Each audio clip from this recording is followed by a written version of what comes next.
Welcome back, everybody. Welcome back to Phil's Recap and Review. This is Game of Thrones Season 8, Episode 2, A Night of the Seven Kingdoms, the feedback show. And I'm not alone today. As you can see right next to me, I have my co-host for tonight, the amazing, the wonderful Azor Ahype, who is here right before getting ready to go watch the new Avengers movie tonight.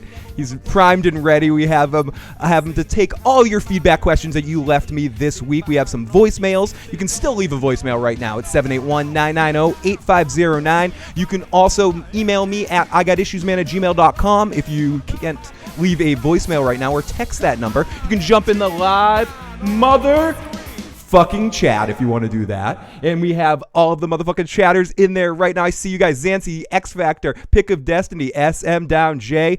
You can also find me in other places and leave me messages. And we also have a very special message from Joe Dirtylocks today.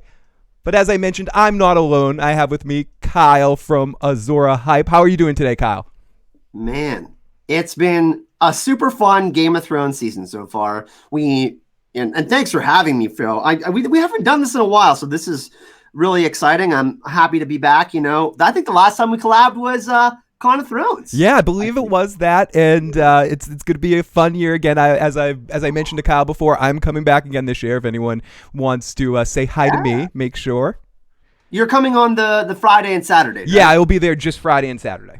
Well, we know how it's going to go down. I'll be staying with Gemma and Deep Geek, Robert, a bunch of other awesome people, JR from Geek Chat One. So it's going to be, and you know what? Like this year, they're really stepping up their game too, with Nikolai and John Bradley going. But, you know, I'm going for the people, like to chill with Gemma and all my Helen von Landstein is coming this year. She's so I'm excited to see her. And yeah, just get together with friends. It's all about fellowship, like we seen in the last episode of Game of Thrones. Yeah, exactly. And about sharing some drinks, having some fun. It's gonna be fun down there, and it has been a fun season, Kyle. So you've been feeling these first 2 episodes. The first one was like a 7 out of 10. You know what I mean? It was, but you know, like I had this conversation with Gemma on her channel yesterday, that I think we're going to appreciate these episodes more, and even episodes in season 7 when the whole thing is done. Because look, I mean, the next 4 episodes that we're going to get, like the Battle of Winterfell, going to make the Red Wedding look like a piece of cake. Okay. Piece of cake. You see what I did there? I do really, like episode 2 was a top 5 episode for me. Like I heard you talk about it too, Phil, that you thought it was well written. And, you know, even like other authors and in other, you know, people who, like movie makers like Stephen King and other people were saying like how the show writers got all of these characters at Winterfell into this one crescendo was really brilliant, because, you know, like we know George has all of these characters that are in different locations. How the hell is he going to get them together, right? So I think that was really outstanding to me, and just the dialogue and just no death in this episode has really set us up for the next one to be crushed, I think. Yeah, especially when, I don't know if I believe this or know this for a fact, but I thought I read somewhere that was one of the only Game of Thrones episodes where no one died in. 4 or 5, like 4 or 5 episodes, I think. Just a few episodes. And when you said piece of cake, I thought you were going to say piece of pie, and it was going to get real awkward or something there for a second. But yeah, I'm really love that last episode, especially on rewatches. I think that episode is one of those ones that it's just going to seep into you. It's a textural episode. And what I said too during the recap, and I believe this as well, when you're not waiting week to week, when you're rewatching Game of Thrones as a whole, that episode is even going to be more elevated, because there is some sort of Klingon bloodlust going on at this point right now, leading in after the long night break that we've been through over the last couple of years. 600 days? Yeah, some ridiculous number, Kyle. Like, seriously, some ridiculous number. And we're sitting here now waiting, and there is the element of, I know some people, myself included, because I am a low attention span. What's going on over there? Is that a cat? Is that a cat? Is that a shiny coin? Is there a spinny wheel? I mean, like, I'm just one of those kind of people. So I must admit, I'm a little like television edgy, and I love how the show creators this time are playing with that in these first 2 episodes. In these first 2 episodes, they're giving it to, I think my only, and this isn't really a complaint, it's more of my own desire that we got more than 6 episodes, or every episode was a long episode. I feel like this first episode and the second episode could have been merged in a weird way into one giant episode, and a little taken out here, a little tightened up there, and just turned into like almost a single movie Welcome Back to Game of Thrones thing, which I think I'm going to look at those 2 episodes historically as a one big everyone getting together like Voltron kind of moment that leads into this other half to this 90-minute extravaganza that we're going to get into. Let me throw out a theory for you. So the way we've always had a beginning, middle, and end for Game of Thrones, right? So the first episode, so we got a 3-act structure in season 8. We got the beginning, we got the middle, and we got the end. So if you think about the hero's journey, all these different POV characters that we're seeing, that's exactly what we're seeing in season 8, Phil. And, this idea, because look, the story of A Song of Ice and Fire is this thing that is not only circular, but spiraling, right? So it's going in, like, all of these things are happening again, and all of these things are changing these wheels that are supposed to be broken. You know what I mean? So I think that the wheels will end up being broken in the end, and that we'll finally get some sort of resolution to most of these things. But that's what's happening, and that's why I said, like, hey, I think we're gonna appreciate these episodes more when the season is over, because it is gonna be like season 8 was its own kind of unique hero's journey. Yeah, absolutely, and not to mention just the, again, as I was saying, that not the hype, because I like the hype and the excitement, the anticipation or the slight frustration or the slight, where's Game of Thrones, and having to wait those 600 days makes you, when it's happening, a little bit like you're in the eye of the storm. So I agree with you that when the storm has passed and when we can kind of look back on it, it's, oh my God, we went through that awesome fucking season. It's just hard to see yourself sometimes when you're in the storm of it, and stop and pause and appreciate. And I'm glad that so many people have been able to appreciate the last episode and how it was really a character texture moment. And I know it seemed a little, you can point out the obviousness of which characters we think are going to die after last episode, but it was the curtain call and the similar to the point. Everyone needed their little bow, their little moment. And I think fan service gets said to be a bad thing. I don't think so. The final season of a television show should have an element of that. Well, cinematically, like, and people that are in the chat right now, by the way, I said this many times, Phil is my favorite live streamer on YouTube. So the way, like, you understand cinematics, Phil, like, you have watched a lot of different TV, a lot of different, great shows like Sopranos, and you had love for sci-fi, but you're also a big movie buff. So cinematically, the way we absorb content, especially Game of Thrones, because it's set in this era where, and especially how we're absorbing fantasy now, it's kind of this new thing on television, right?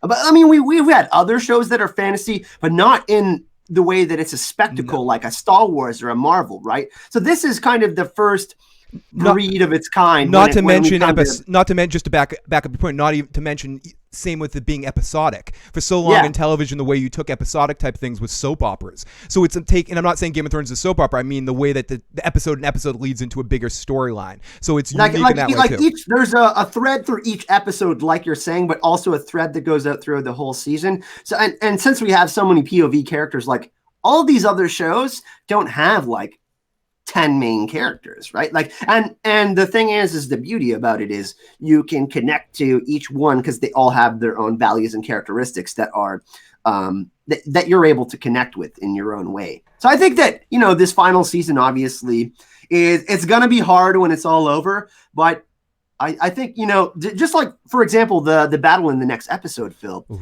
they took 55 night shoots, but they actually spent 120 days on one episode. Like, some movies, that's how they film a whole movie. Yeah, it's crazy. Just one movie. And I also want to mention I think everyone knows this, and it's almost that understated thing. The amount of time that they spend in this episode, everyone anticipating death and being like, I'm going to get my Kleenexes out. all would be, I would say we're overdoing it a little bit if it wasn't for one factor, and his name is Miguel Sapochnik, or however the hell you pronounce his freaking name. Miguel Sapochnik. Yeah, Sapochnik. He's directing this episode, and I think he's the perfect guy to be doing this episode, and he hasn't failed me on any of these Game of Thrones episodes. They're some of He's my also directed on episodes. True Detective and Breaking Bad, which are favorite shows of ours. Is it the most, I know it's Breaking Bad, but has he done season 3 of True Detective? Season 2, which was not as well. I think he also did season 1. Interesting. But he's got the cred, man. Like he is incredible. Yeah, he's got the cred. He's incredible. Yeah. Double that up. Double ding ding. Double shot for Kyle on that one. But yeah, it's really freaking amazing, and I'm glad that he's a part of this. And you mentioned Breaking Bad, one of the shows that I think actually did stick the landing. And I'm talking about Game of Thrones as a television show, not Song of Ice and Fire as a whole, and concluding the way George is good doing it. Mentioning the television show. So I'm glad that he's a part of all of this, because we're talking about this right now as a show. How are they going to end it? And everyone in the live motherfucking chat, you guys are amazing. Oh, we got Gemma in the live chat, Sea Wind, Lady Laura, Dane Starfall, Broke, Fandom D Saints, Studio 11 Live, who says Game of Thrones raised the bar for TV again, the way Sopranos originally did, kicking off this golden age of television. Yes, and HBO was so important, and it took HBO a long time to find another show that created so much mainstream buzz in the way that The Sopranos did, and now Game of Thrones does. I was joking. Well, yeah, man. You know what's crazy too? Can I jump in here for a second? Like, so we got all of these different TV, especially now. You talk about the golden age of television, right? We got all of these competing networks now, and now we have these digital platforms like Netflix and Prime and Hulu and all that Disney's are trying to coming. Everybody, I'm coming soon, and you can download everything. Sorry. Yeah, no, that's cool. I just think that, like, especially HBO, who's been known for great programming, for all of like this, every show they put out is quality. They try to have great castings and all of that. It's just like what HBO sees Game of Thrones as this franchise. And I know a lot of people are worried about the prequel, kind of going off script here for a sec, but they've made so many good castings for that show. And like, it's their Star Wars, right? And I think a lot of people are saying, well, hey, like season 7 and 8 are diluted, but really, like, this season has been really good so far. And if the last episode was that good, imagine how the final 4 episodes are going to be. Yeah. And it's like, it's crazy. And I guess I'm more of a fan of season 6, 7 and 8, or 6 and 7 than some folks are. I think Game of Thrones, it's the worst Game of Thrones was in season 5 to me. I don't think it ever got worse than a couple of those Sand Snake, the swashbuckling, the all of that sort of shit that was going on in Dorne. To me, that's the worst shit. And we talked about Euron before the stream. Oh, Euron, Euron. Yeah, that's when they should have. They should have set up Euron. Yeah, I forgot about Euron. Euron's pretty bad too. But Euron and the Sand Snakes are the worst it gets. And we were talking a little bit about that, and I'll release some of that to some of our patrons later. Kyle and I had a discussion about Euron and some other. You didn't tell me we were recording. I know. I told him. I'm like, oh shit. Kyle was. You should. I have Kyle doing some really inappropriate stuff. Okay, so but yeah, HBO has not really failed, and there's so many of those good shows, and even the ones that came right before The Sopranos, like Oz and some of the other ones. But The Wire has been mentioned. The Wire, Boardwalk Empire. That had a similarly awesome episodic feel, and they had a whole season which was kind of out of place too when they followed Aidan Gillen, who is the mayor. So that was like they have a similar feel. Yeah. The Wire is incredible, and The Wire I think is the most closely associated to what you were talking about earlier with Game of Thrones, in the sense of where there's so many characters and they're able to balance all of that. I think you can say The Sopranos had a lot of characters, but a lot of the focus only went on Tony and Christopher and Carmela to a certain extent. But what The Wire really made the city of Baltimore the star of the show. The police department. They had all the different locations like Thrones did, right? So they were constantly touching on different POVs, right? That's what made it great. Exactly. And yes, Kenny D, though the other greatest show on television right now is of course Better Call Saul.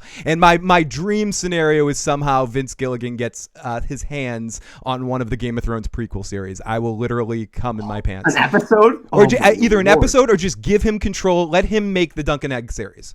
Go ahead. Let Vince Gilligan make the Dunk and Egg series. That's what I want. That would be great because the storytelling is so much like I don't want to say Arya and the Hound 2.0 because it precluded what we saw. But that's what it reminds me of so much. Kenny D, I must admit that the thing I'm most excited about right now is finishing up this podcast and watching the final 5 episodes of that. I was actually talking to Kyle's friend George about that the other day. Cobra Kai? Yeah, yes, my one of my favorite shows, Cobra Kai season 2. If anyone liked season 1, I will say this about season 2. No spoilers here, but season 2 keeps up the same energy that season 1 had, and you're watching the similar show. So if you like season 1 of Cobra Kai, which I do, you're gonna like season 2. So I'm saving that because I literally have no time other than like. Oh, you're in for a treat when it's all done. Okay. It's Cobra Kai season 2 picks up right where it left off. So now before I go in a similar rant right now on that way, let's listen to our first call or our first voicemail. Now this is from a familiar voice that some of you guys from the show might know, and this is well, let me see if I can find a little. This is what did Joe think? What did Joe think? What did Joe think? Was it good or did it really fucking stink? And then we got one more. Shut up, Joe. Shut the fuck up, Joe. Okay, so let's listen to how Joe thinks Game of Thrones is going to finish from this point on. Let's hear it. This is my theory of how the rest of the season 8 will proceed after episode 2. We only see a few of the White Walkers at Winterfell. We don't see the Night King. We don't see the Night King's dragon. I think about half of them stay at Winterfell. The other half move south, killing and assimilating everything in its path into his undead army. He will go all the way down to King's Landing. At Winterfell, I think Tyrion was right. Most of our heroes will be alive at the end of that. Some might die. I don't know who. Don't want to get into that. But back at Winterfell, I said most of them will still be alive. Down at King's Landing, Cersei will be so overwhelmed by the power that she sees the Night King yields.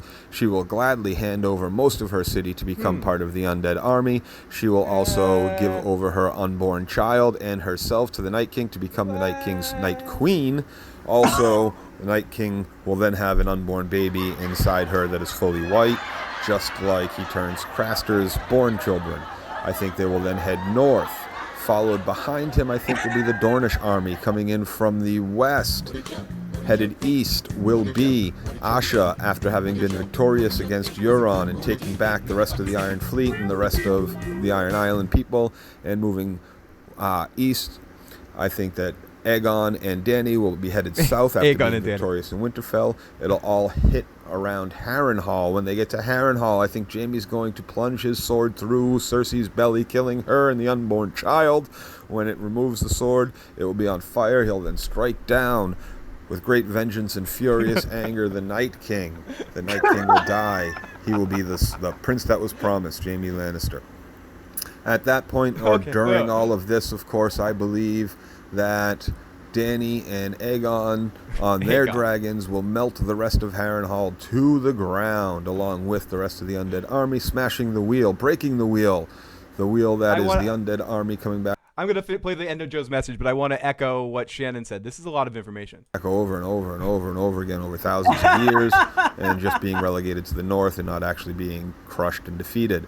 Also, I think that the wheel will be broken in that most of the noble houses will die, will be dead, or not have too many family members left. That Robert Baratheon and Joffrey's 5 armies or 1 army, which is stronger. Dany and Aegon will rule over 1 kingdom, not 7 kingdoms. They'll have 1 army. It'll be just like that. They'll have happily ever after. The wheels will be smashed, and we will have a happy-ish ending.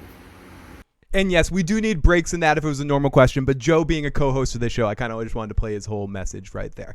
Do you have any passing thoughts for anything that Joe said? I don't think Joe is fully on. I'm not on board with everything Joe said, but I think he might have by accident hit on a couple of things I do agree on. Okay, so I actually really like the Jaime Lannister idea of him being Azor Ahype. I talked a little bit about this on the channel.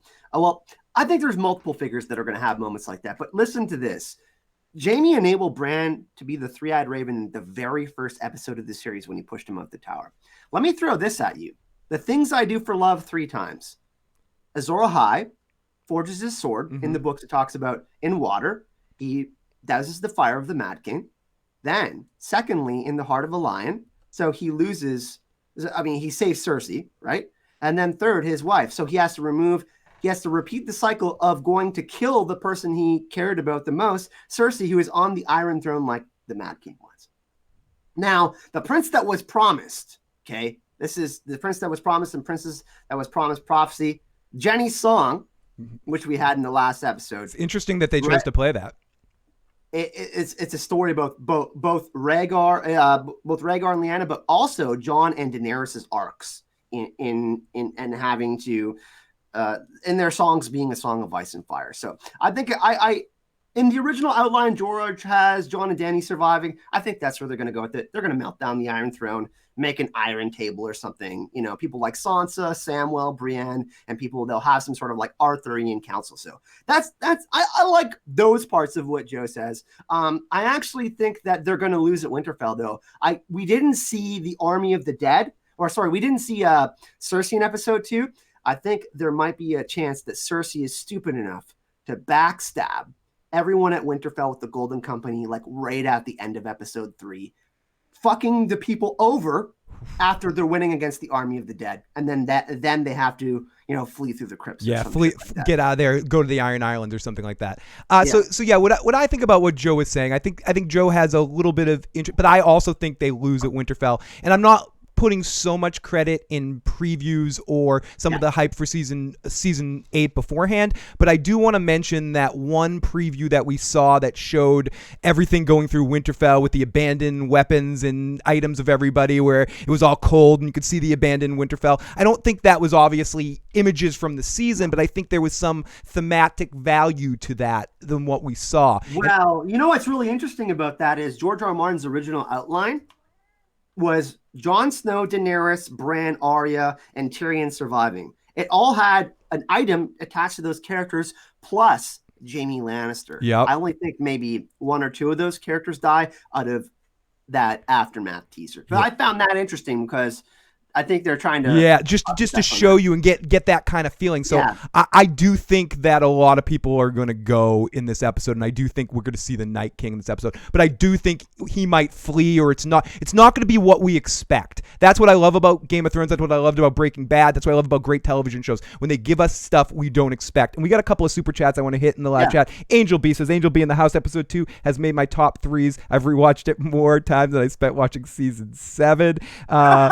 Cobra Kai, we got a lot of Cobra Kai love in the live chat too, and we got K Rich Critch. Joe and Tormund have similar storytelling afflictions. I can see Joe swilling giant's milk from a horn. I could see Joe swilling giant's milk from a giant teat like that. And we got a super chat from Bernie as well. Lots of love to Bernie. Thank you to everybody, and thank you to everyone in the live chat. X Factor says, interesting, Jaime can use his hand in his dreams. Is it his dreams or his visions? Ooh. Do you think that he can get his use of the Iron Hand back? Be actually awesome to see how good Jaime would be with his sword hand back. The only thing I was thinking that I don't think so, I think they would have done that already, is maybe Gendry could put some sort of dragon glass weapon or give him a dragon glass fist or something, but they didn't go there or think about doing that. But maybe in a second battle, I don't know. You know what's crazy? Let's think about this. What if they throw us for a loop in episode 3 and they make us think that Arya dies and Jaime Lannister survives? However, Jaime Lannister actually dies during the Battle of Winterfell. Arya steals his face, and when Jaime goes to kill Cersei, Arya takes off the mask. I could see them doing something like that to us, because in the scenario, what if Cersei notices that this person has 2 hands, right? Because the Valonqar prophecy talks about the choking. So imagine in that scenario, Cersei's like, well, Jaime has a golden hand, but then Arya reveals her face.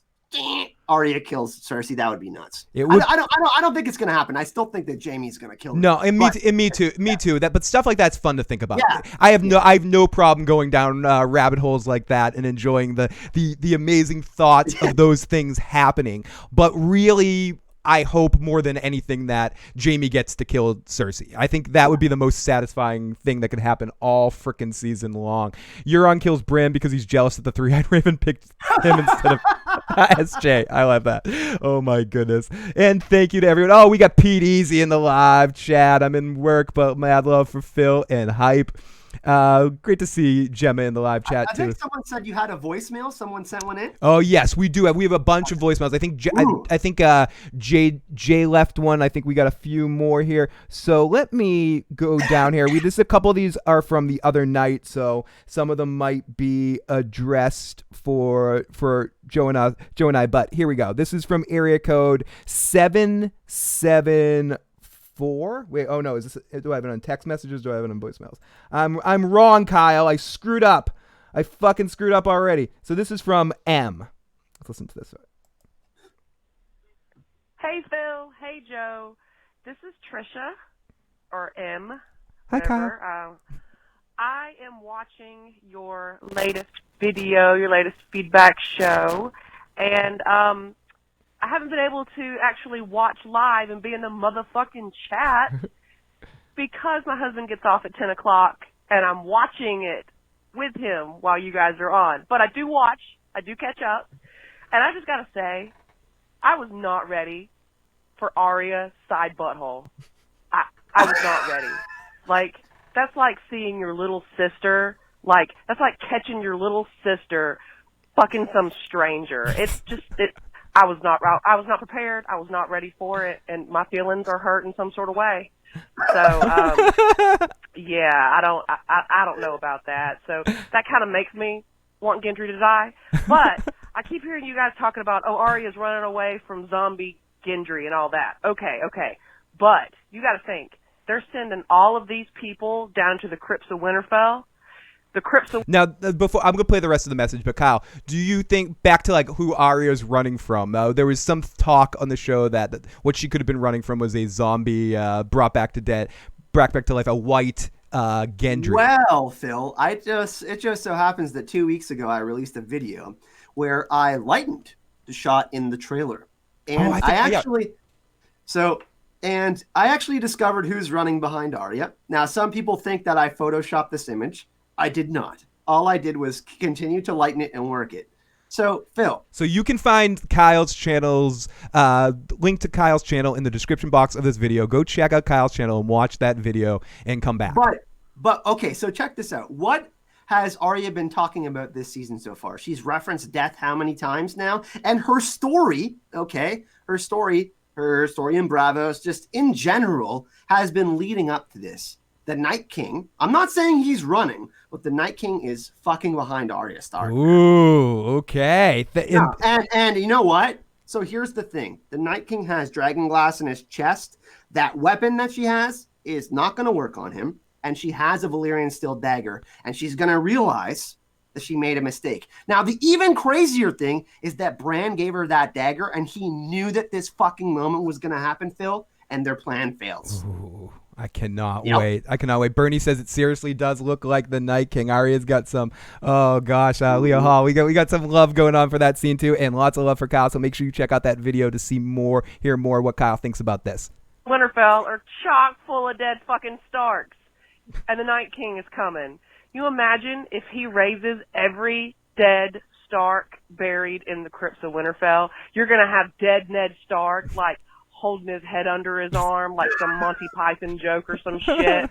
And I was thinking he was going to use it as like a bowling ball weapon, like in Mr. You know what else too, Phil, is the actor who played the Night King, Vladimir Furdik, had an interview with Entertainment Weekly. This is his only big interview, okay? And you know what he said? He said there's a moment during episode 3 that's even more powerful than the one at Hardhome. The one where he's like, come at me, bro. So what could be more powerful than that? Exactly what exactly what you're talking about. Oh my goodness. So the girl Nettles in the live chat. I can't listen to this. I've never seen a trailer mute, but I can go hard in the chat meanwhile. But someone warned girl Nettles when we're done talking about this particular scene. Secret of Citadels has to bounce, but enjoy the rest of the team stream. Thank you so much, Gemma, and I will see you here at some point later in the season as well to do one of these.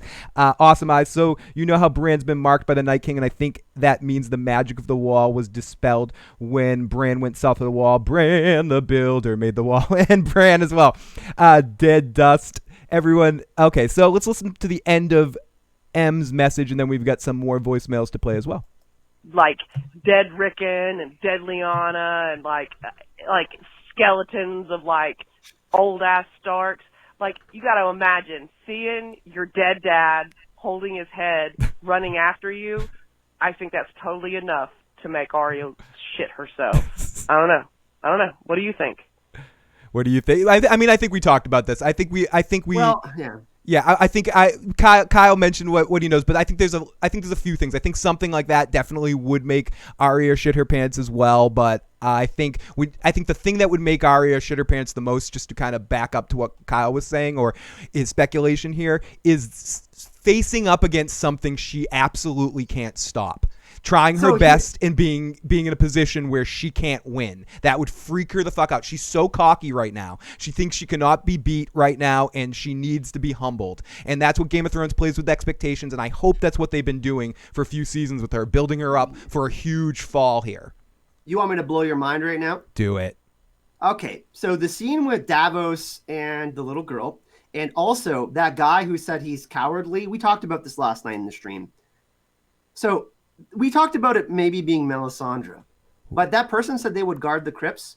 What if the Faceless Men are inside Winterfell? Because, check this out, Arya is like their Azor Ahype type figure, right? Like each kind of faction, like the R'hllor has one, and the Old Gods have one. I don't know. There's something about that scene because Shireen's music was playing, and that woman that Gilly talks to, there's something off about that. But just the way that little girl said that shit, man, was concerning to me. And this guy who's getting a bowl of soup, he's like, I'm fucking shitting my pants. The Night King is coming. Like, he's on the thing later with the bow. He's like ready to just go at it. Are you kidding me? Like, I don't know, man. And the thing is like, the way they have all their flanks set up, like the Dothraki are at the front. Yeah, let's put the fucking most stupidest of the soldiers and just send them into the army of the dead. What's going to happen is they're all going to just get decimated. The Night King's going to raise them all on horses, and then all of their flanks are going to get screwed up. And during the trailer, we see them fall back inside Winterfell. Brienne and Jaime and Podrick and all those people are fighting inside Winterfell, right? So they're going to get trapped inside Winterfell, right? Like, they're going to get pincer moved, and they're going to get surrounded, and like, I don't know, man. Something crazy is going to happen. Something really unexpected. Yeah, that's the biggest thing. It's going to be unexpected. It's each one of these huge battles. What makes such a scene is playing with expectations. It's like what makes a good joke. You play with expectations and you surprise them and come on underneath. And that's what plays with great drama too. And what Game of Thrones has always done well. Get you going left, and then they come up underneath you in a way that you don't expect. And in these big battles, in these big episodes directed by this guy, Dude. Think about the Red Wedding. Okay, the Red Wedding was the defining moment of when Game of Thrones, we knew that we were going to see the Game of Thrones ending. Like, okay, we're going to get more seasons, right? Like, this was the biggest moment of television, right? Red Wedding. Yeah. But what could shock people more than the Red Wedding? So Daenerys is going to fight the Night King in this episode. I actually got a video that I'm dropping tonight on that, by the way. And everybody thinks Daenerys is going to become the Mad Queen, but she is literally on Drogon in that trailer, heading through a storm.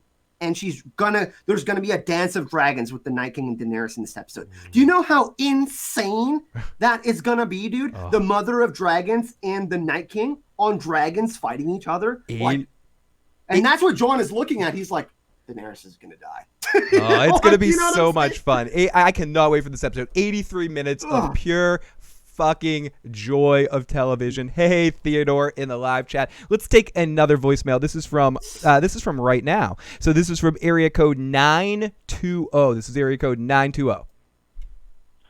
Hey Phil, Omega on here. I got two things. One, I think Jorah could die saving Lyanna Mormont. That's a possibility. And with Jaime, if John's on the ground, he could die saving him, or he could die saving Brienne and die in her arms. Let me know what you think. Bye. Okay, well, what was the first one? It was Jorah saving Lyanna Mormont. I could almost see it go the other way around. No, but I don't know about that. I think Jorah's dead one way or another. But yeah, he's 100% dead. But like 100%, him and Grey Worm, Grey Worm, 100% dead. I think there's no question about it. I mean, you could see a scene like that, but if Lyanna survives all of this and she's out there fighting, I would be surprised as well. I think House Mormont will cease to exist after this episode. I think most of House Mormont will probably. Do you know why he's gonna die? I'm not sure why. Tell me why you think. Okay, so check this out. Jorah gave Daenerys this piece of advice last episode to not only go speak to Sansa, but also to trust Tyrion. So if he dies, will she weigh that advice more heavily? Because she loves Jorah, even she loves him as like someone that's a part of her family, and that's what the last episode was about. Was like, look at Tyrion and Jaime are like, we're going to die in Winterfell, but they're literally surrounded by their new family. The realms of men are they're trying to fucking survive. So I think that he's 100% going to die this episode, and we're going to have this tension in this episode between Jon and Dany. Jon's going to try to convince Dany, like, hey, like, listen, you can trust me, but Daenerys's goal has always been to get the Iron Throne. So after this episode, after she loses Jorah, and the next episode when Jon and Dany lose their closest friends, they're going to realize what they have left is each other, right? And it sounds cheesy, but that's ultimately what needs to happen for them to fucking beat the army of the dead. Yeah. And I think a lot of people are shitting on Daenerys, but she's going to realize that Jon, and it's going to be like this kill the boy moment with Maester Aemon. Think of Jorah as like Dany's Maester Aemon, essentially. You know what I mean? Because Jon killed the boy, but Daenerys still needs to do that. Right? Yeah, no. In some ways, she needs to learn to just be completely confident in who she chooses to lead around her. And Jorah is something connected to her childhood and connected to the way he took care of her when she couldn't necessarily take care of herself. And now she is this leader, this commander, this controller of many. And Jorah dying almost brings her into adulthood to a certain extent and thrusts her in that way, because he's kind of the closest thing, even though he's a parent that wants to do nasty things with her. He is more of has some sort of paternalness with her on the show anyways. You know what's really interesting? Let's talk about the books for a second and then move on to the next point. But, in the books, Daenerys dreams of the house with the red door. Symbolically throughout history, if you went to a place that had a red door, it meant you could get a good night's sleep and you can be safe. So Daenerys has had a lot of sleepless nights. She was never really welcomed anywhere. Like her and Viserys were like beggars. They had to sell their mother's crown and shit, right? So, and the thing is like, where is home for Daenerys? Can someone really answer that for me? I mean, so she doesn't consider Dragonstone home. Marine is the closest thing, I guess, maybe, but no. She doesn't. So check this out. In the last episode, Davos talked to Tyrion about this idea of earning the Northerners' trust. And she keeps on saying, rightful queen, rightful queen. She's gonna like defend the North by be willing to die for them. So I think that in a sense that, and then they're going to have to leave Winterfell again after they lose, like this other exodus again, like being in exile again, essentially, right? Like experiencing their beginnings again. So that's going to be fucking crazy. Zancy said Jorah's going to do a area of effect and summon a bunch of onions in there at some point. I summon onions. He said it more succinctly than me. I just missed the comment over there. Someone said in the live chat, guys, they're not going to bring Jorah. They're not going to cure Jorah of grayscale. I think it was Girl Nettles to kill him. I think in season 8, we're in the final season. All rules go back. It's like Endgame here, where everybody, no pun intended for another movie, another content, but it's Endgame of the series. It's the last act of Hamlet here. It's time for every player to exit the field here. Jorah will be the 1,000th Lord Commander. That would be interesting. William with the super chat donation. Thank you so much. Barrick Dondarian says the Lord of Light has brought us together. This is his moment before he gets cut off. Could everyone die? Episode 3 and brought back to life in episode 4 by the Red Priest. I don't think so. I think we've seen the last resurrection on the show at this point when it comes to the Red God. I don't know, Kyle. Do you feel differently about that? I do, actually. Here's the thing. Love it. Lady Stoneheart wasn't included in the show, and George R. R. Martin's, the one character that he said he would want in the show is Lady Stoneheart. Okay, so she gets the kiss of life from Beric Dondarrion. Essentially, Beric gives his life force or whatever power the Red God has instilled in Beric into Lady Stoneheart. Wouldn't it be like I think, I mean, just the storyline they've been setting up with Sandor Clegane, I wouldn't be surprised if, and Sandor would hate this. He keeps on talking about, you fucking keep on coming back to life. This one doesn't fucking die. Like, there's something between Beric and Sandor's, like, I just think that, and last night, I think it was JR that said this. He's like, or was it David Grayson? He's actually in the chat, I believe. He thinks that the Hound is literally going to become a Red Priest. He's going to have the ability to revive people. So Beric's going to put that in Sandor. And in the trailer, Sandor's like, fuck fire. So I think that Beric's arc ends in episode 3, but I am actually pretty certain that he's going to revive Sandor. Yeah, Pete Easy says maybe the Hound gets resurrected. Angel B says with the super chat, thank you, Angel B. Dance of Dragons equals Ghost photoshopped like episode 2. Ghost did look small. I think Jorah lost his boner for her, says Birdie Al. No Viagra. Someone said they were here for the very first time and got to check out a live chat. Welcome in there. They're writing Danny to make a 180. Come on, people. It's obvious. He said, it's funny how Danny deals with women because she's never had to deal with women on the show before she came home, says Travis. Davos will become the chopped onion knight, says High Sea Fury. Craft Mama says Brienne survives the war and will become the new commander of the Queen's Garden. Someplace with a red door and a lemon tree. Oh, a lemon tree. Give me a lemon tree. And I'm scrolling down to the bottom of the live chat, but everyone, kill, marry, fuck, good queen, Alicent, Arya, and Daenerys. Jeez. So what were the options again? I lost it in the chat. What was it again? Kill. I don't know. I don't know. But there's a lot of I don't know about that because Arya is an option. So yeah. Good Queen, Alicent, Arya, and Daenerys. So what are the options? Fuck, marry, kill. Yeah. Man, I love Queen Alicent. She's my favorite character in Fire and Blood. I think I kill. Okay. I think I. Fuck. This is tough. Yeah, it is. This is tough. So, okay, I guess I can try to kill Arya, but like I'm not going to be able to do it, right? Like Arya, can I? Alicent and Daenerys are very similar, right? They have very similar arcs. So I think I don't know. I'm you know what? Kill. Can I go to an easier question in the chat? Like, hey Phil, what we do suggest for Sunday? I need something to help me. Anything with the Star Wars, like Luke Skywalker or some crap like that. No, I'm a big fan of the Cushes.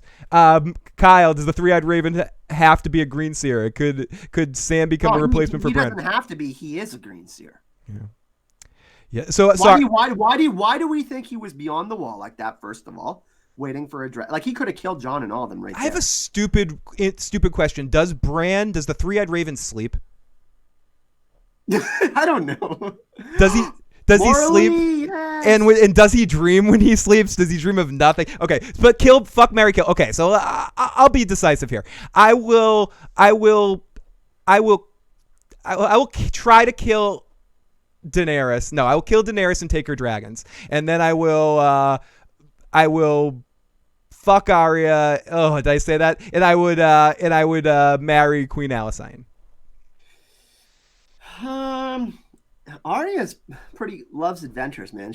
I don't know if she's like wife material. She's more. That's what I'm saying. I'd want a one-time deal with adult Arya. Just God, like we're going down a really bad. Hey, it was a question asked in the live chat, but for whatever it's worth, it was a question. I'm answering the question. I don't think Daenerys is a bad person, by the way. Like, I understand, like her reaction to Sansa's thing. Like, just put yourself in her shoes for a second here.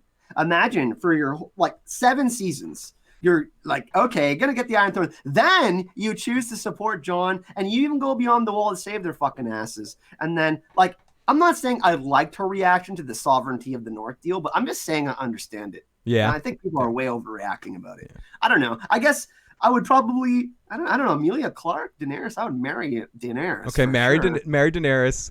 Are you killing Arya? I don't know. I guess no, I can't kill Arya. I'd kill Alicent and But that would leave me with fucking Arya. Shit. Yeah, so either way, then you're a perv and you're doing that. Maura Lee says, super chat, just my usual show of love and sport. Thank you so much. Oh, great to see Devin in the live motherfucking chat. Great to see Devin. Remove, kill, marry Alicent, fuck Danny, and Arya. Okay, so good. Okay, we'll do that. Okay, easy one. Kill, marry, fuck Rhaegar, Ned, Aegon the Conqueror. I marry Aegon the Conqueror because I want Balerion the Black Dread on my side. I kill Ned because that's what he should do, and I fuck Rhaegar because he can sing to me. So I would kill Aegon the Conqueror. Okay. Oh, take his dragon. Okay, take his dragon too. Because like Fire and Blood, he did things, but like he did a lot of bad things too. I would marry Ned, okay, because he's loyal as fuck, and then I guess I'd bang Rhaegar, and he looks. Yeah, and he could sing to you. He looks kind of he's got that beautiful blonde hair. Okay, let's listen to another voicemail before this goes down a dark point. Love you guys in chat. This is from area code 731. Hey Phil, this is Matthew. These past 2 episodes have been making me feel like I've been living on death row and I'm allowed one last meal before I get executed. I feel like shit is about to hit the fan, and we were allowed one last meal before we die, and that's why we've been getting all these fan service. Anyways, thanks for all you guys do. Love you. Love you too, buddy. Devin says, fuck, marry, kill. Bran's left eye, Bran's right eye, Bran's third eye. I would marry Bran's third eye because I want that on my side. I'd fuck illumination. Yeah, I'd fuck to the left because of the curve, and I'd kill the right. At least Rhaegar would play his harp during it. Yeah, exactly.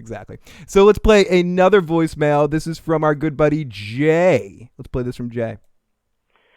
Phil, that prediction sucks. Arya does not need to be humbled with 4 episodes left to go. Arya needs to show she really is the most badass person in Westeros. Otherwise, all that time for her becoming a faceless assassin meant absolutely not a damn thing. Okay? Like, if we still had like 3 seasons left, then maybe, she should be humbled a little bit. Also, I'm not even sure I would agree then because I don't think she's cocky. I think she's confident and right. Okay. If I have to pick out the best fighter in Westeros at this very moment, I am picking Arya over everyone else. John, it's got to be There John. is not a fighter you can name that I can go, yeah, well, that's a better fighter than Arya. Like, John seriously. I think Arya beats every single Dothraki member if it was one-on-one combat. I think she could beat Jon. Okay, Kyle's coming after you. Kyle's coming after you here. Okay, and quick thing, Lady Stoneheart shows up in the Crypts next episode. Changed my mind. Devin, Kyle was just kind of saying something. We were just talking about that earlier in the show. There's some other people that agree with you. Kyle, take it on. Jon versus Arya, one-on-one. Who wins? Symbolically, if we look where Jon was born, Dawn was at his bedside. Okay, let's just look at that symbolically. Okay, if, for example, Rhaegar is Azor Ahype and Jon is Lightbringer, Jon isn't losing. Okay, Jon is the prince that was promised. Let's just fucking agree on that now. And even in the he's like the modern I wouldn't say the modern version of Arthur Dayne, but he's just this, he's just a savior of Westeros. Just fucking deal with it, people. This is how it's gonna go down. Jon is surviving the whole series. He's gonna melt down the Iron Throne. He's gonna kill the Night King 1v1. He's gonna kill him. He's the person that has to do it. That's just it. Arya's not killing Jon in a fight. Jon will kill Arya. People in the live chat giving me a hard time for picking Elvis, picking Arya on that one. But there was a question. I answered the question. Jon isn't a good fighter. He's been saved many times. Would love to see Stoneheart ride Phil. Maybe Arya kills the Night King. I think his favorite character is Arya. Arya will survive because she is Mrs. George R. R. Martin's favorite character. Arya is dressed in plot armor. Jay says Jon can be the prince that was promised without being the best fighter. Yeah. Cynical Lindsay says, somebody said, imagine White Hodor and White Summer show up. I immediately deleted them from my life and had flashbacks. Devin says, I feel that the Cersei having that big navy, the fact that the whites can't swim is a big factor. Oh, I mean, that is interesting that she has the navy, and as far as we know, the whites can't cross water, so that is a good last resort. Could they, if they took over everything, could they eventually just freeze all the water in Westeros, even the salt sea? It couldn't get that cold. I don't think so. No. No. No. They. I mean, at least in the show, they've made it. Let me ask you a question, Phil. If you had to pick out one person that was represented, like if I said A Song of Ice and Fire to you, whose story is that? You think? It's got to be John's because his parents are Rhaegar and Lyanna, right? At this point in the series, the way it looks like from the television, Jon and Daenerys. But yeah, I mean, Jenny's song is playing while they're in the fucking crypts, bro. Yeah, it's Jon and Daenerys' story at this point. And I mean, with everyone else being side characters that fit into it. At a certain point in time, I would say different. You could say different characters were different, focus from the television show. In the book series, obviously, it's a different thing. But if you had to narrow it down in the book series to a few characters, Jon would be in there. As one of the main directors of the story. He's always a point of view character. He's been there since the beginning, and I think there's very few of those characters left without more being introduced. But yeah, I would agree. Phil H in the live chat, great to see you. Oh, Devin has the real answer. It's Sweet Robin's story. It does. Will we see Sweet Robin before the end of the season, Kyle? Yeah, definitely. I think that Sansa's going to go to the Eyrie. Interesting. Would the Eyrie be a good place to defend from the White Walkers? Oh yeah, I mean they essentially have, like, if you think of the Battle of Thermopylae, look at they have the hot gates there basically. I mean the Night King does have a dragon, so he could fly. He could get up there. He could fly up there, but as far as the Army of the Dead, they could create a pretty nice battle strategy, but I don't know. I mean, dragons are a factor. Okay, so Jay has another message, so let's listen to what else we got wrong. Yeah. I disagree with Azor Ahype. I just don't think they lose because I just don't see that being like entertaining and like, you know, something people want to watch. Like I'm not saying that they necessarily kill but the Night King. Can you stop the message for a second? Yes, one second. They end up leaving Winterfell. Sorry, I don't think they took it back from. Shame. That's I like you, Jay, but that's some very flawed logic, my friend. This is George R. fucking Martin's story, okay? Yeah, just because something isn't entertaining doesn't mean it's gonna happen. For the stakes to be at an all-time high, they're just like the White Walkers are defeated in episode 3. Man, the battle on the Trident. Danny dreams about this shit. They're gonna make it south, at least to where Joe is talking about, the God's Eye or Harrenhal or some shit. They might even make it to King's Landing, man. Miguel Sapochnik directed that episode too. Yeah. So I'm just saying. He has a set. Which other episode does he have this season? 5? 5. 5. Okay. Awesome. So sorry. No, that's okay. Jay gets one of these for that one. You're a talker. Listening to talkers makes me thirsty. If any more words come pouring out your cunt mouth, I'm gonna have to eat every fucking chicken in this room. Yeah, so I love it. We love you, Jay, but no, I like people in the live chats saying, "Do you know what show you're watching?" I was gonna say you're not watching 90210 or Saved by the Bell or something here. It's not gonna have a happy ending, and it's not. And I still think at the end of it all, it's not gonna be a happy place. We're not going to the happy place here. The good place. Daenerys could die. Like we could see a time jump after episode 3, maybe, Phil, and we could see like maybe Daenerys is pregnant and like, you know, maybe Daenerys dies. I don't think that's going to happen, but I mean, like Jon ending up with a kid like Ned, a motherless child again. It could go. It really anything's possible. Yeah.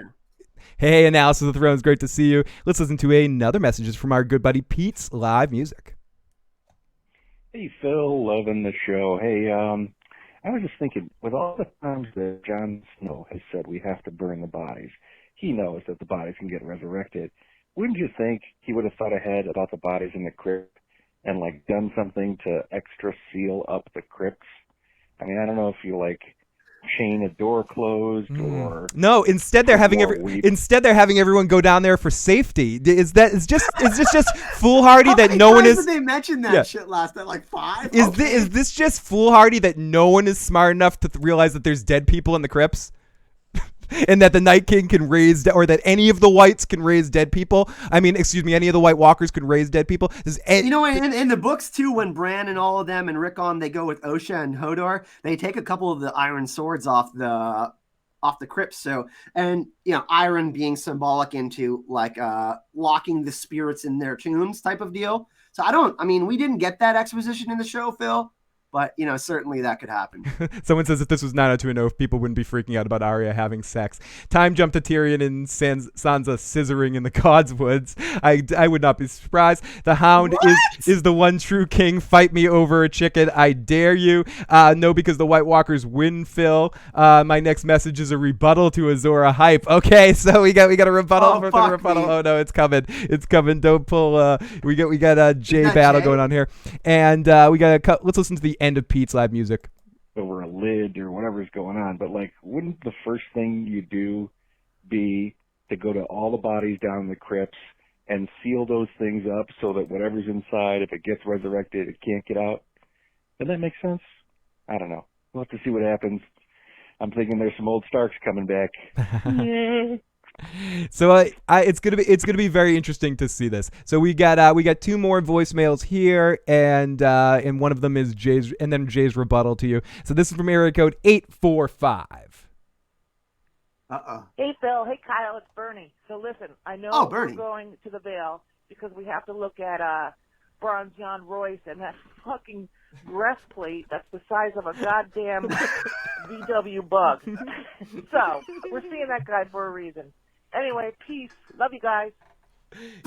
Yep, and we get you know what's crazy, Phil, is his son, Waymore Royce, was killed in the first episode. In the first episode, one of the three. Imagine he comes back as a white in the next episode and scares the fuck out of his dad. That'd be incredible.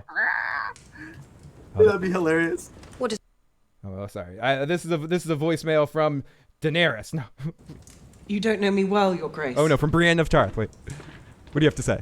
But I know Sir Jaime. We all know Sir Jaime. He is a man of honor. Okay, sorry about that. Okay, so let's listen to speaking of another man of honor, here is our good buddy, and we'll play a little bit of this message, a little bit, because I think some of this will be for Joe and Katie as well, but let's listen to a little bit of our good buddy, Antoine Thomas.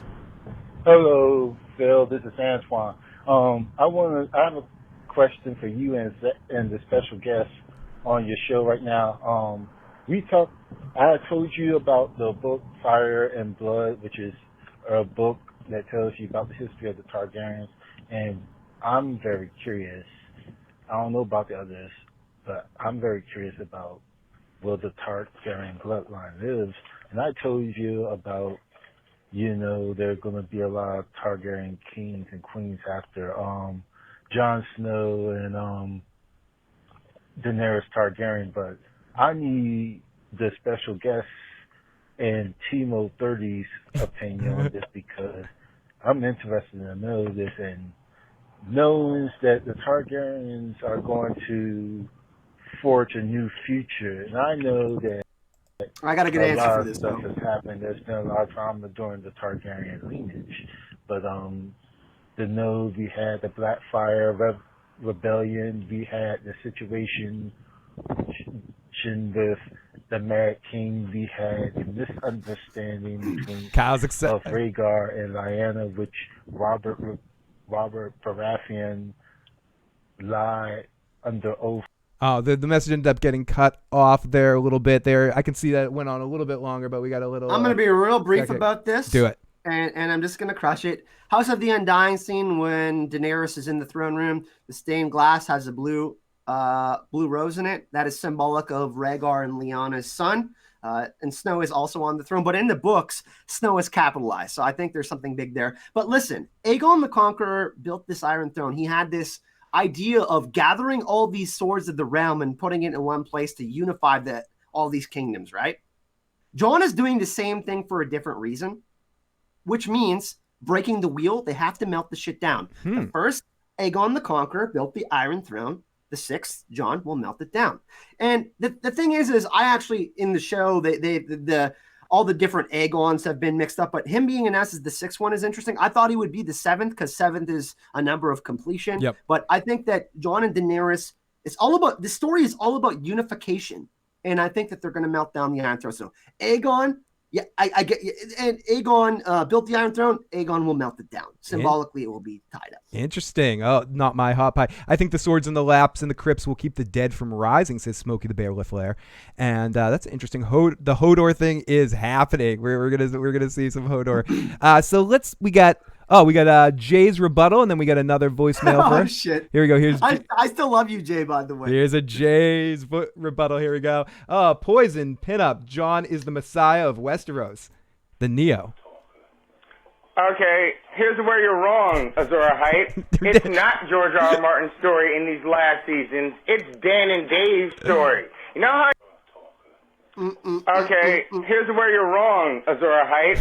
It's not George R. Martin's story in these last seasons. It's Dan and Dave's story. You know how I know it's Dan and Dave's story? Because Dan and Dave are the ones that could not think of a way for the Night King to get past the wall, and they were just like, well, I guess we gotta kill the dragon and steal it from Tyrion, who's the third heir of the fucking dragon, just so we can give it to the goddamn Night King to break the wall with, because we're not creating enough writers to be able to think any other way around it. Okay? At this point, it's not George R. Martin's story. George R. Martin just told them the ending, and at this point, it's up to them to map out how they get to it. All right, later. So, Kyle. Dude, you have George R. Martin's butt plug so far up your ass. Woo! Okay? No, I'm just kidding. No, that gets a dick on it. George R. Martin isn't a perfect writer either. There's problems with the story, okay? Like, there's a reason why Winds of Winter is not out yet. I'm not saying that George is a bad writer, okay? George R. R. Martin is one of the most fucking epic writers of all time. But there's some issues with getting all of these characters together. And the last episode, the way they got all these characters together was fucking awesome, okay? It really was. They've shortened some of these things that happen. I'm not saying that all of these scenes are amazing. Of course, George is going to release this fucking epic book, and it's going to be like, there's going to be so much more context to all of these things that happen. But listen, really, honestly, people shit on Dan and Dave, but just wait till the fucking series is over and you'll understand why I'm saying this. Yeah, it's going to be very interesting. Yo, Cosmo Kramer says if Gandalf doesn't show up in the last moment, we're all going to be fucked. Oh no, I think he's talking about the Lord of the Rings. I thought you were making a joke. But look at the books. There is serious problems with how George is going to solve some of these big issues. You know what I mean?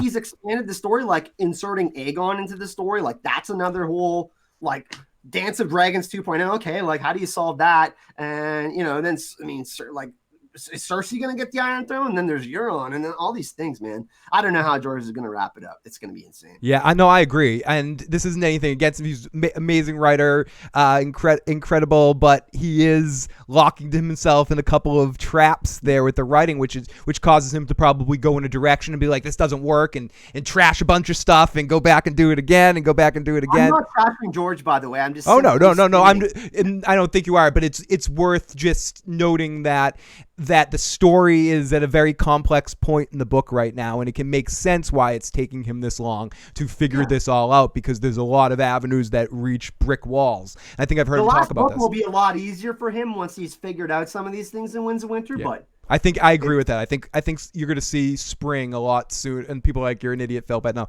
I think once Winds of Winter comes out, you're going to see spring fairly soon after that in a book cycle, and I don't think it's going to be another crazy wait like that again too. But George has too much going on. Just wrap it up, says Tanya.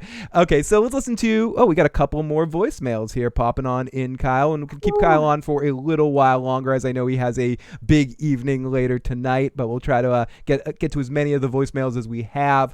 And we'll stick to these voicemails. I know we have some comments on the videos, but I can respond to those comments privately too. I got about 15 minutes before I gotta leave. So okay, perfect.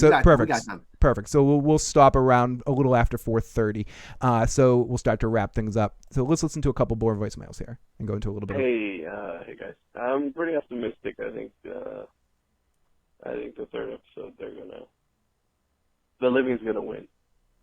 And the dead will die. Thanks, bye. Okay, so a couple people. That's an interesting point that a couple of people asked. Do you think it's possible that the White Walker problem gets dealt with in this episode completely? I think there's a 0% chance. Yeah, I'm with you there too. I mean, look, The last 4 episodes are 80 minutes long. Think about that. We're used to 52, 55-minute episodes. This is like another how many scenes we can get, Phil? Like what? A bunch? Right? A shit ton, or extend other scenes longer so more stuff happens, especially in battles or in big exchanges. I think the final battle will be at King's Landing or on the Trident. I'm convinced of that. Hey. At least in the show. Hey, Pink Lash. Great to see Pink Lash and Patty Nielsen. Thank you so much for that super chat donation. You are amazing, and thanks to all of them. If I missed any of the super chats. Actually, Phil, you know what we should do? Let's pull the chat. Let's get a consensus. How many people think that the White Walkers will be defeated in episode 3? Yeah, let's answer that in the live chat. I'm very curious about that. Give us a thumbs up if you think the White Walkers are defeated in episode 3, or a thumbs down. If not, we'll keep it simple. Let's put the music on for that. Let's keep it simple. Give us some music. Here we go. This is our polling music, and while we're polling, let's listen to the wonderful sounds of a Tim Gersh message. Yeah, well, I've been going back and forth on this because, like I said, Arya, she's just a little kid. You know, I don't care what happens in the future. All I'm gonna see is that little kid. Yeah, it's kind of gross, but fuck a kid. But the sweet-ass Targaryen ain't Cersei. And well, I'm flipping on who I wanna fuck. But I think Tim is doing. He's participating in our game here, and I say it way up our Oh, Tim. Okay, so let's move on to our other. We got a few text messages here to end off, and if anyone wants to get some last. By the way, the chat, Phil, it's like 90% no way. Yeah, no fucking way. Tons of thumbs down. Thank you. No way. No 0. I think they get defeated in episode 3. I do not. I think the Whites are gone. Most of the White Walkers. They get to King's Landing probably. Yeah. Yeah, 0% chance. 0% chance. People, I understood the word Targaryen. What if the deads in the crypts are like the dead men of Dunhour and Two Towers? That would be really cool, Miss Scruff. I think it could be a reverse though for the Night King. Ooh, I like it. Oh, we're getting a lot of thumbs down here. I love it. Okay, so this is from Antoine Thomas, a text message. This is from, I believe, House Targaryen will evolve into a true royal we talked about that before. Azor must realize that the Fire and Ice Volume 1 is a truth teller and told the rest of the story. Rhaenys and Visenya were real beautiful women who were perfect wives to their husbands, Aegon the Conqueror. The Golden Company should have had Aegon the Sixth, which Jon Snow, aka Aegon himself, would be sitting down for a peace accord between the Targaryens and the Blackfyres. Keep Daemon Blackfyre's house alive. So very cool stuff there. And I wondered this, and this I guess is a question that I'll make a question out of this. Do you think there's any chance that the Golden Company betrays Cersei and sides with the Targaryens because of Blackfyre stuff? That's 100% going to happen. Yeah, I agree with that. I 100% that's happening too. Okay, so check out this scenario. I'm going to throw this out there real quick. They lose Winterfell. Where do they retreat to? They basically tease Pike, but I think they're going to Dragonstone. That's where Jon and Daenerys go to Dragonstone. What do they talk about there? Who has the biggest army left in Westeros? Cersei, right? Okay, then we got another situation of, do Jon and Daenerys go to King's Landing to beg Cersei to help? We would have another situation like Rickard and Brandon Stark with Mad King Aerys. Now, do you think that Jon would let both him and Daenerys go together to treat with Cersei? Absolutely fucking not. No, he would go Jon would go there. And we know the last time a Stark did this, it was a really bad fucking decision. He'd bring the Hound with him, though.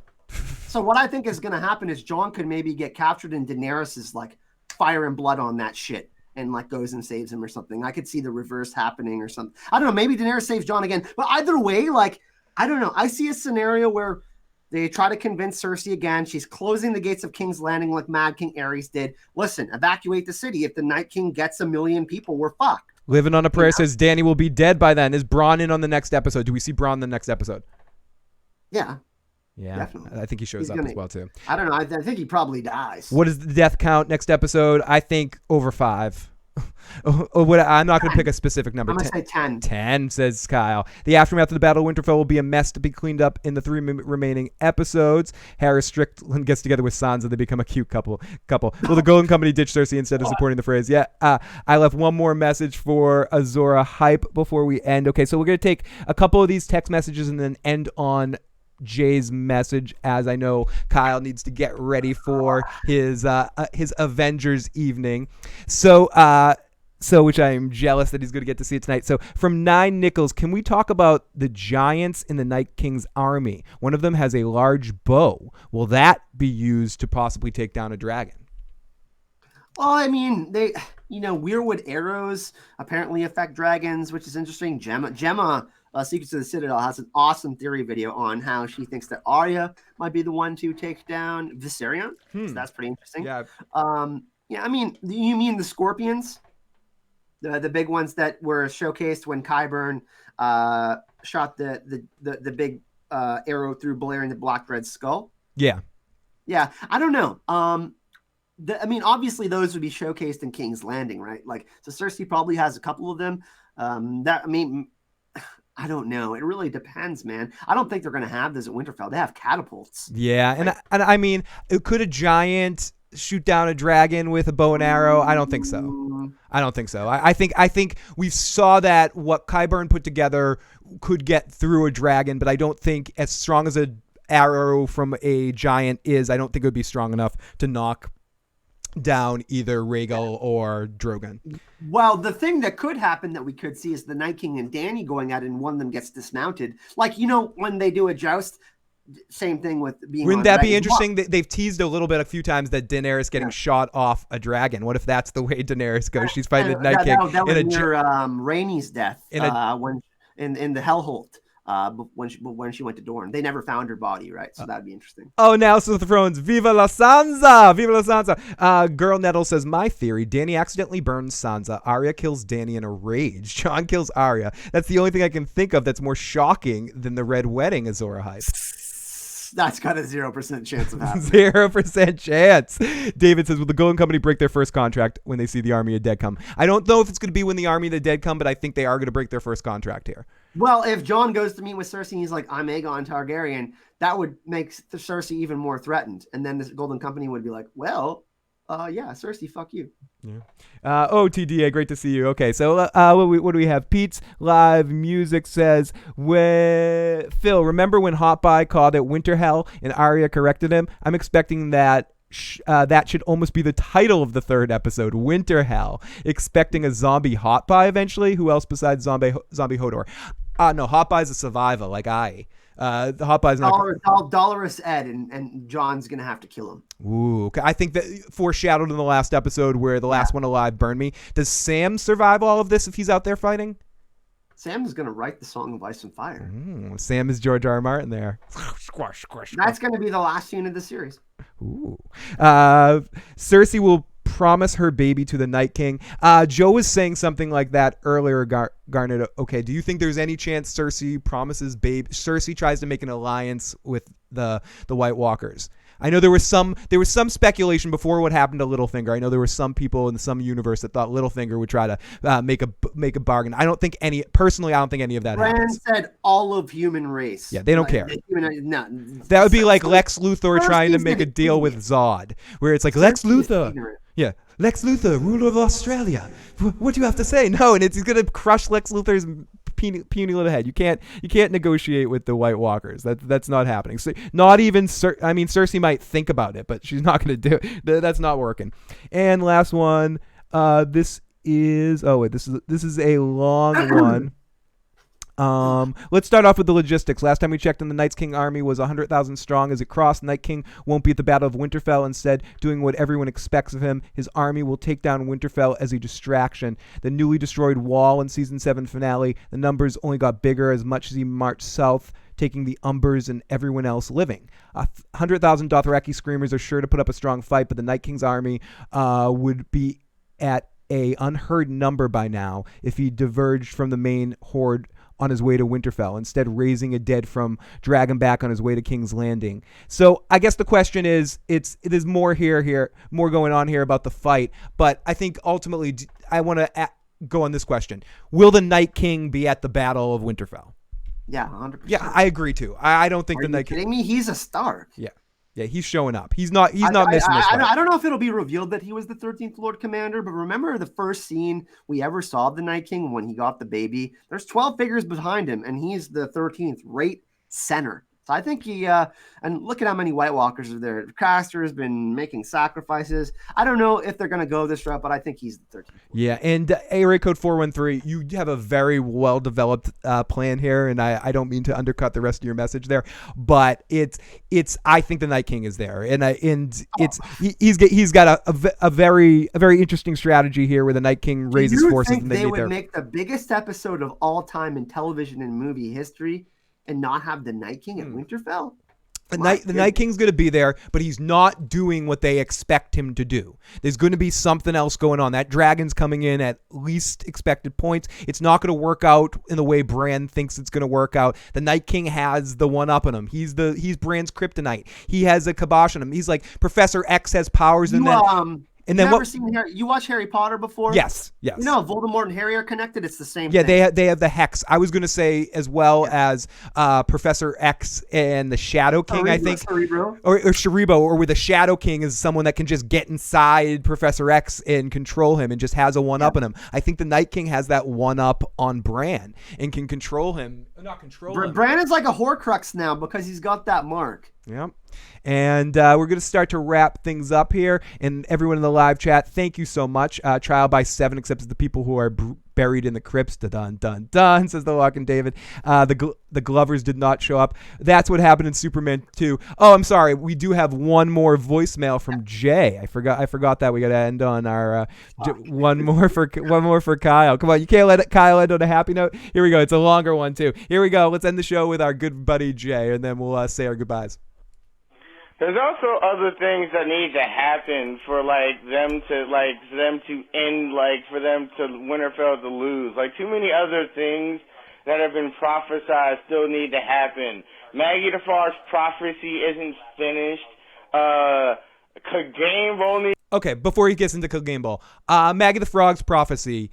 Do we see the Valancourt, or did they skip it off the show because it's not happening on the show? Oh, it's happening 100%. I agree, and I also think they kept it to Cersei, who is the person that's supposed to die. And I think they skipped it in the prophecy when we saw the flashback to Maggie the Frog on the show to give the element of surprise for Jaime doing it in that moment or something. If it's not Jaime, the younger and more beautiful could be seen as Sansa. I think it could be the Stark sisters teaming up to do it if it's not Jaime.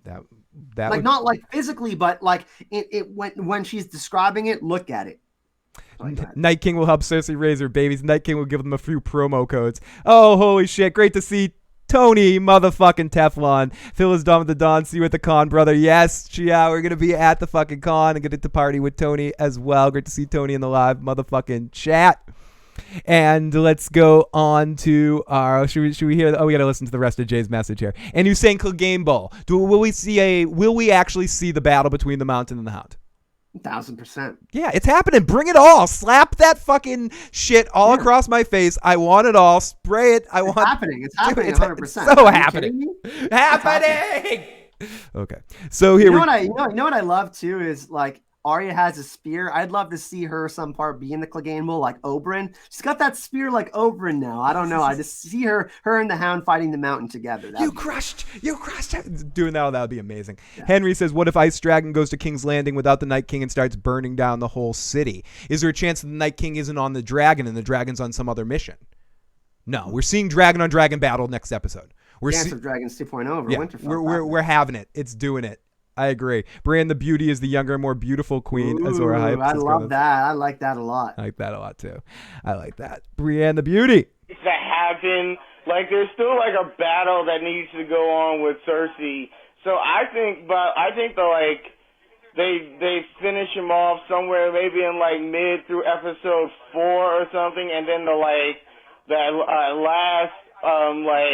episode and a half are dedicated to the Cersei fight and things like that. Because, like, we still got to have either Tyrion or Jaime kill him. We still got to have the Hound battle the damn person. The mountain. And I don't know. Everybody keeps talking about how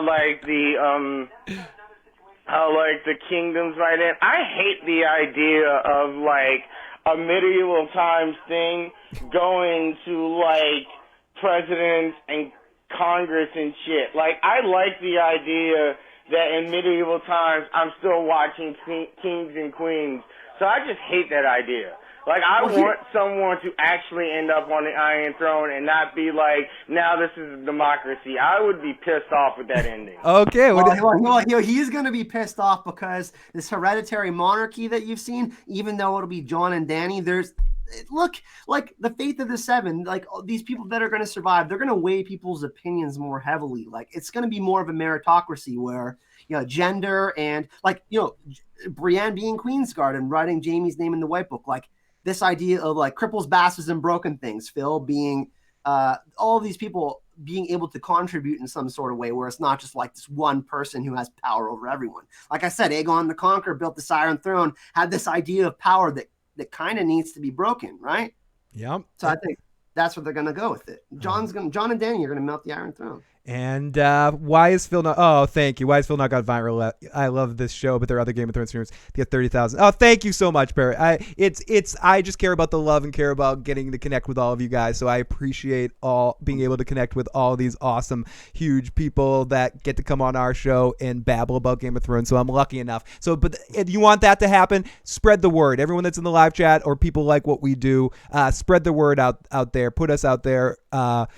Do what you can do. Share it just with one person. You share it with one person, tell one lie, it leads to another. And also I want to say lie and say we're awesome. No, I'm going to say lots of love to Tony in the live chat. Tony will also, I was mentioning Gemma earlier, Tony will also be one of our feedback guests this season. We'll be excited to have Tony. Phil, am I gonna do the Ride the Dragon challenge at the con? Yeah, motherfucker, I'm gonna fucking go up against you. I'm not doing that.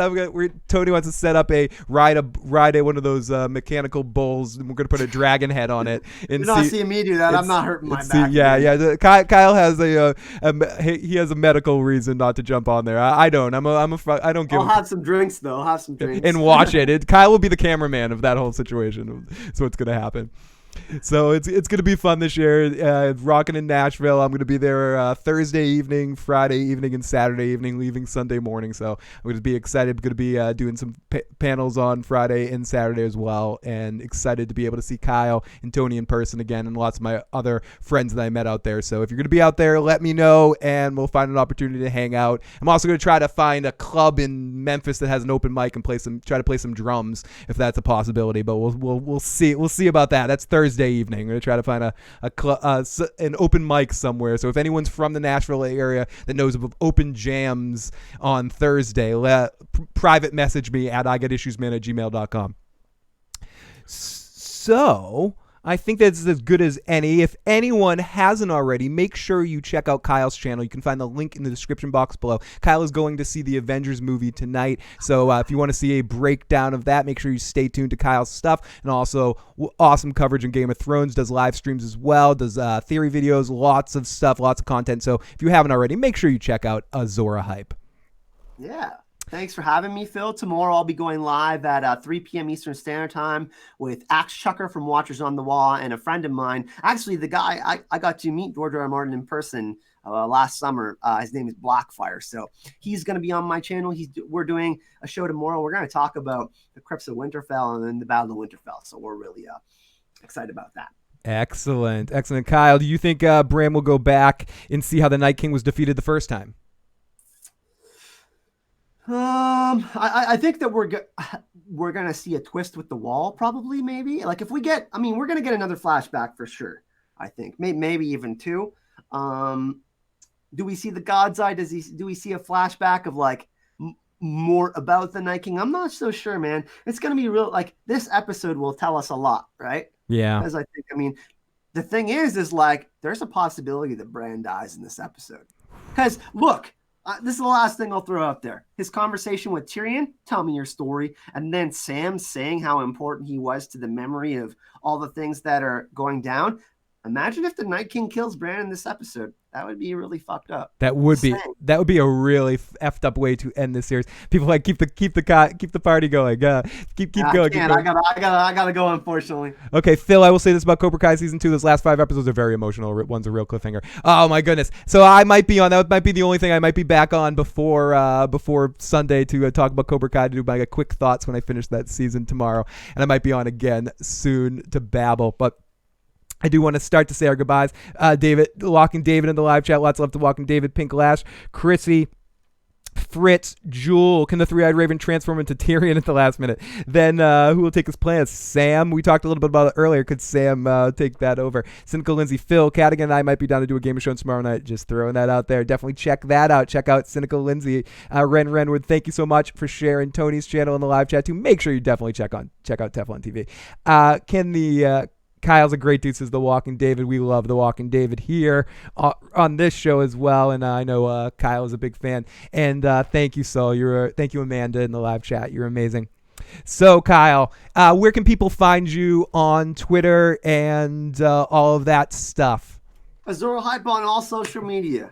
That's easy to find me. So, yeah, check out Kyle. Keep tracking him. Watch as we all finish the end of the season. And next week, I'm not sure exactly who my feedback guest is going to be. It's going to be one of a few people. I still haven't figured it out.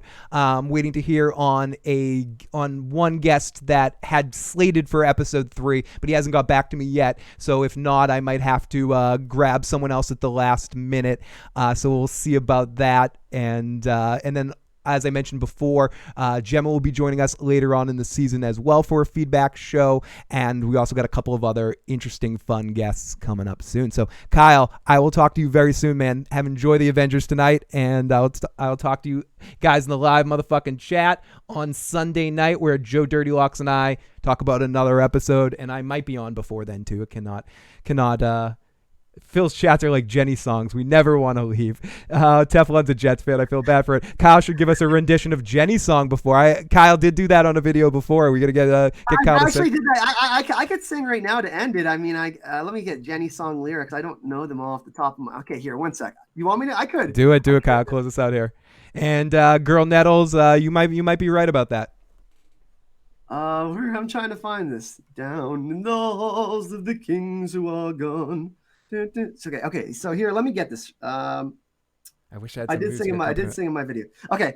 High in the halls of the kings who are gone, Jenny would dance with the ghosts, the one she had lost and the one she had found, the ones who had loved her the most, the ones who had been gone for so very long. She couldn't remember their names. They'd spun her around on the old damn stones, spun away all her sorrow and pain.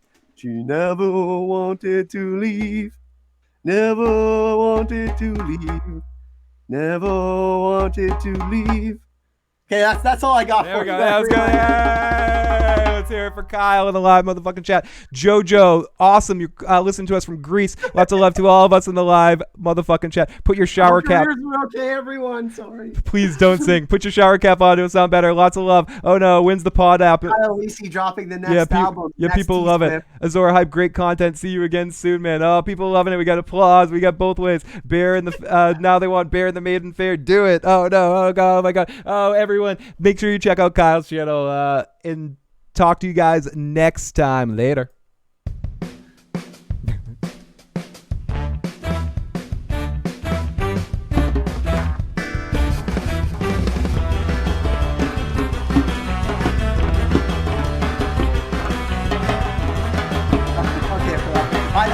I gotta head out like right now. Oh no, I'll talk to you. I'll talk. Feel free to drop out. Everyone, say goodbye to Kyle. Have a good night, Kyle. Cheers, guys. Peace. There's Kyle. Kyle is on his way out. Now you get to see 2 cameras with me. You guys want to see the awful camera that Kyle has to look at? That's one. Oh no. Oh no, that's 2 of me. It's so fucking scary. Oh no. Good night, everybody.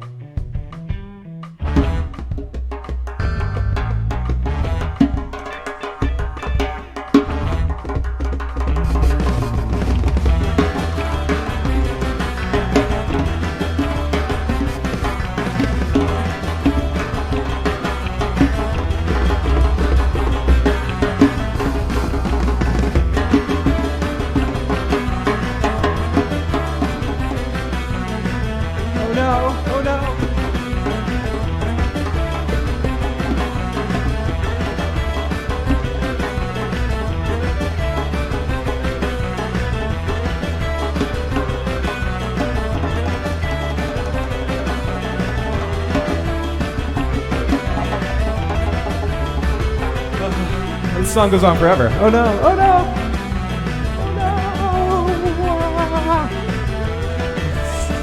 I have been tanning in the other camera. It's really awful. Oh, a goodbye donation from Big Kev. You are the man, Big Kev. Oh no, Chrissy, you're amazing. Oh, I can see. This is where I can't even end things. I'm still babbling here. I'm slightly buzzed after 2 drinks, and I'm doing the after show right here. Yeah, it's a little bit of an after show, only a few seconds. But thank you, Big Kev. You're the man. I'll talk to you guys next time. Goodbye. Goodbye.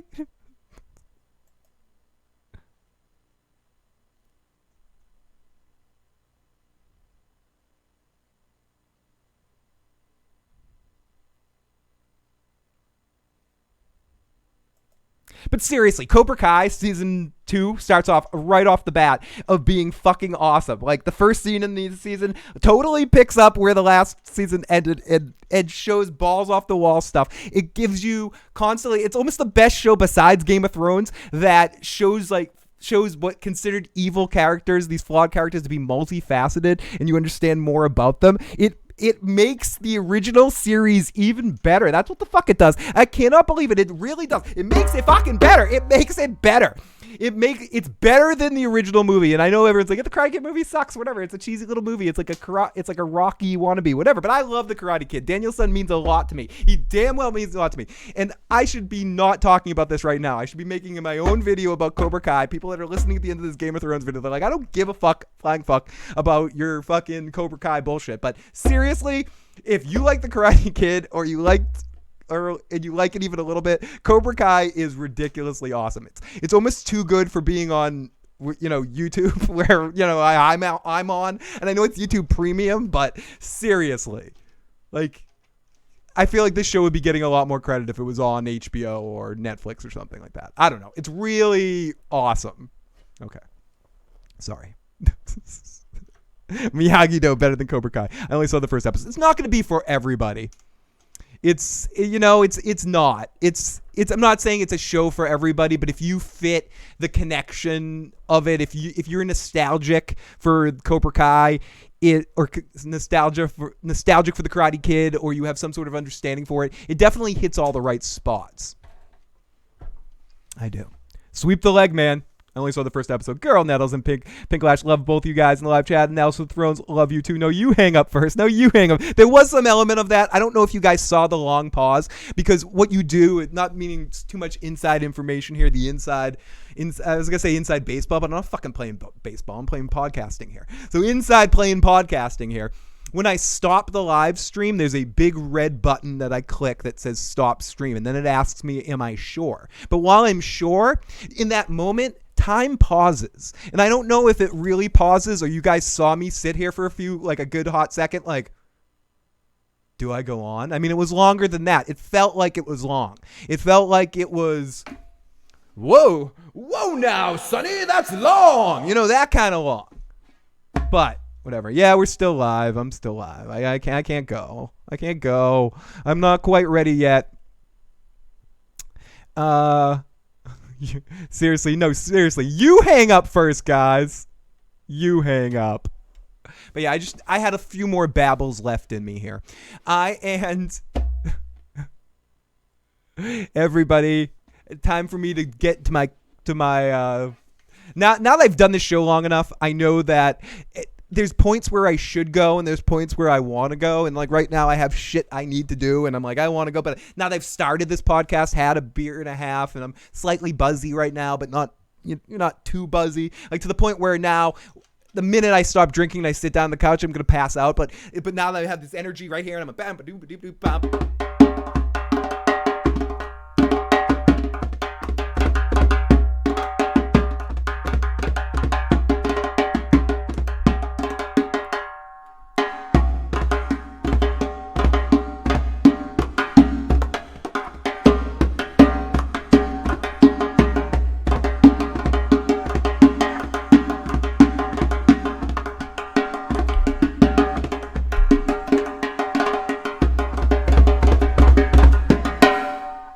Okay. I mean, I can't really do more than that, But thank you for the sub. Thank you anyone that's joined us today. And again, huge thanks to Kyle. And I appreciate all of our guests that come in on these feedback silliness shows. What is that, Straight Vodka? Don't tell me what to do, Phil. You're my real dad. I am still on. I just keep going. I know. Be like George Costanza. Leave on a high note. I should. I think about that often. And when I'm in public situations, I usually leave parties or leave situations a lot earlier than I have to because I try to leave on a high note there. Leave people with a relatively positive feeling. Because the more time you spend with me, the weirder I get. I'm a weird dude. Well, I mean, some of you guys have met me for real. I'm awkward. I'm playing bongos. Let me leave. Hey, and I'm out. That's it. Yeah, it is 5 o'clock. Yeah, should I just play drums for an hour here and just vary around to all my different percussion instruments that I have in the house? Hey, everybody. Hi, everybody. It's time for the percussion show. This is a djembe. It's spelled with a D, but spelled like a J. It's djembe. Oh, my goodness. Okay, everyone. Now for real. A high note. Yes, I did say it. I said it. Thank you, Pink Lash. I love your name. I love pink lashes. No, I do have a lot of silly energy. I do. It's real. This is who I am. I'm goofy and awkward. Oh, yeah, I'm very goofy. It's about that time of day. Yeah. Hi, everybody. It's time for the end of the podcast. Okay. I'm a fucking goof troop. Weird Phil. I think I just saw Ghost now in Phil's radio room. No acknowledgement him. He's just in the fucking back. Play some war marches for the I need to go to the snare drum in the other room to play some war marches and stuff. I read that as reading play War Pigs. General. No, we love you. No. Oh golly. Oh golly me, oh my. Okay, please. No, don't go. Don't go. Wait. Katie Wolf is back. Hi, Katie. What's going on? I can't see. This is why I give Katie so much credit that she was on this podcast for so long using these puppets, because I could not do this for 5 minutes. She kept it up for the 3-hour podcast when she used those puppets. So what's going on? Hey, everybody. Okay. Greywind, get back there. Oh yeah. I like that. I like that, David. You and I would get along in reality really well, my friend. Really well. Dany and Sansa pair bond using Jon's seed machine, and Theon is the Tinder companion to live a happier ever after. I was thinking about that. Not exactly that, but something along the lines there. I know some people think I'm crazy and that it was just a warmth and a friendship and a kinship of sorts, but I must say that I did feel some sort of sense of, not in the first scene when they're hugging and stuff, but more the second scene that they show them during when the song's being played. Maybe it was because of the song being played created a romantic sense, but I felt some sort of connection to them on that level. And Theon could get a stunt cock, Podrick needs a job after the wars are done. Greywind's kind of a dumb name. Just want to call him Quick Ass Blast. I remember the puppet lady. Yes, Katie was in our first stream this season as Katie, unwarging. Katie will be back again before the end of the season, but she works a lot, so she can't always join us for every live stream. But I could say she'll at least join us for the first and the last, but it's kind of on her. Whenever she is available to join us, she joins us for these. And where's the Funko? I do have a Funko back there. I need more. Everyone's saying the Night King is going to be at the battle and flying in, or isn't going to be at the battle and flying into King's Landing. I think both Kyle and I, who was my guest today, think that the Night King will definitely be at the Battle of Winterfell. I think there is a 99% chance that he's going to be at that battle. They can have kids, but they can be close friends. What's up? Oh, we have so many. We're left with our really great friends here in the live chat. Do I think that the Night King can resurrect Varys' wiener? It would be an ice cock, and it would be cold, and there would be a trade-off for Varys that he'd have to make a decision. Do I want the cold bite just so I can experience some pleasure in that way? But I don't know. I think there's more of a chance of that happening than no. Danny so wants to put Sansa to push her against a wall and grind. I'm just saying. I'm looking forward to seeing the Dothraki converted into whites. Blanco, I think that we're going to see that as well. Please talk about the Bran time travel theory. Now, there's been a lot of talk about the Bran time travel theory. I know. Some people really subscribe to it, and it could be an interesting way to go. It's going to be really cool to see how Bran's story ends. I think that's one of the X Factor moments. I know I'm avoiding the question by stating obvious statements here, but the truth is I don't know. I mean, I could see that it could be a possibility. I think something Kyle and I said towards the end of the stream was anything's possible at this point. I could see the Bran time travel thing coming together as much as Bran's the Night King or the Night King's a Stark, and like any of that shit is possible. Do I think that we're going to see more time travel? If you put my hand to the fire, are we going to see more time travel type stuff on Game of Thrones? Yes, in some way, but it's not exactly what we're going to think it's going to be. Is there going to be some element of Superman 2, Superman 1, where Superman 90 seconds. I don't know, flies in circles and rewinds Planetos, and we get to go through this again? Will Bran have to go back in time and correct us? I don't know. Will we see any of that stuff? It's certainly a possibility. It wouldn't necessarily be the thing I think is definitely going to happen, but I'm awful at that. I'm fucking awful at that. I'm awful at predicting shit. Like, I feel like a moron because I'm always wrong. No, I mean, I'm more like, and that's not necessarily true. I mean, I really do like it. But when it comes to time travel, it's tough for me to predict. And it was used in a way that was interesting a couple of seasons ago with the Hodor thing. I wonder if they're going to go to that again. And I could definitely see it. As much as I could see Bran dead in this next episode. I'm so frustrating right now, right? My opinions are frustrating because I don't have one. Because I'm trying to be as naked to it to the experience as I possibly can and preserve that as well. I think there's an element of that too. So to explore how the time travel thing would work, they win. Bran somehow can travel his consciousness back in time and reset it and try to give a message to himself. It could get very Star Trek on here for a bit. It could get into there's an episode of, we were talking about this on the pre-show thing. Preston mentioned Year of Hell, or it could be a Year of Hell kind of situation, or it could be a Yesterday's Enterprise kind of situation too, where we travel back and have to deal with something to send other people back. I don't know. Time travel fucks with my mind. I don't have a good read on it. I tend to like time travel better when it's associated with comedy. But that's not to say I don't like some time travel stories and they aren't cleverly done and done in interesting ways. But I think because of the ridiculosity that comes with some time travel paradoxes, it's always better when done in a comedic tone, like Bill and Ted or Hot Tub Time Machine or Back to the Future or Star Trek 4, The Whales. But okay.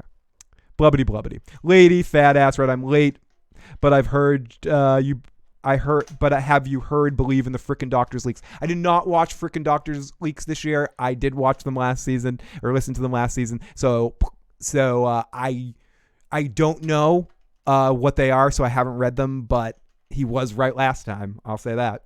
Do you think the Night King is able to talk? Is there any reason why we wouldn't be able to hear him or hear him talk? Maybe they speak in their own language. I think it's better if he doesn't have a voice we can understand. I think that makes it more interesting. and more mysterious. I think too much information, unless they had some serious time to explore the Night King and the White Walker's motivations, which I don't think they have with 4 episodes left of Game of fucking Thrones. As I've mentioned before in Winds of Winter, I really want Walker, a Walker Texas Ranger, a night, not a Night King, but a White Walker point of view chapter of some sort. I don't understand how that could exactly happen, but it would be interesting. I think you're more likely to see something like that in the books than you would see on the show at this point. Does the Night King die by the end of the next episode? No, I do not think it's dead by the next episode. If you think time travel, watch Dark on Netflix. You will scoop your brain to the floor after 3 days. What if the Night King is just playing Pokemon Go the whole time and he's trying to get the elusive Mew? Since you're nonstop, can you play my message? Since you're on nonstop, since you're not stopping, can you play my messages from the other day? I mean, that just gets me to keep going longer. Wait, I'm going to play Pete's messages and then maybe I'll play your messages too, Jay. Let's see. They call her Sansa, Sansa, bitchy and whiny. No one you see is annoying as she. Go fuck yourself, Sansa, Sansa, always think eyeing. When is she dying? We can't wait to see. Fuck Sansa. Oh, yes. Yes, we got another classic Pete's live music song. Let's listen to that one more fucking time. We got to play this on the main show next week because everyone's going to love this. They call her Sansa, Sansa, bitchy and whiny. No one you see is annoying as she. Go fuck yourself, Sansa, Sansa, always think eyeing. When is she dying? We can't wait to see. Fuck Sansa. And that wins our wonderful Timo's Rant of the Night award. It's Timo's Rant of the Night. It's Timo's Rant of the Night. Fuck Sansa. Fuck Sansa. Oh my goodness. Okay. So what's up, Legendary Milk? Great to see you in the live motherfucking chat. Analysis of Throne says... Analysis of Throne says, fuck this song, but good job. But excellent job. Oh my goodness. And we have a second message. Let's see what this one is. They call her Sansa, Sansa, bitchy and whiny. No one you see is annoying as she. Go fuck yourself, Sansa, Sansa. I love the alt version. Always think eyeing. When is she dying? We can't wait to see. Fuck Sansa.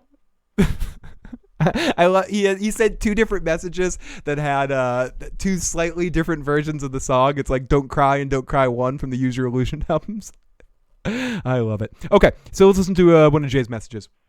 As soon as I heard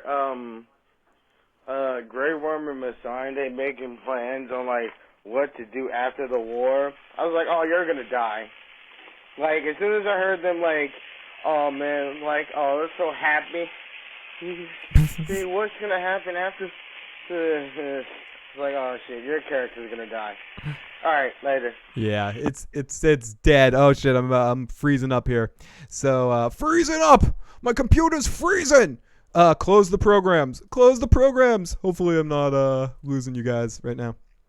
While my windows close there. Okay.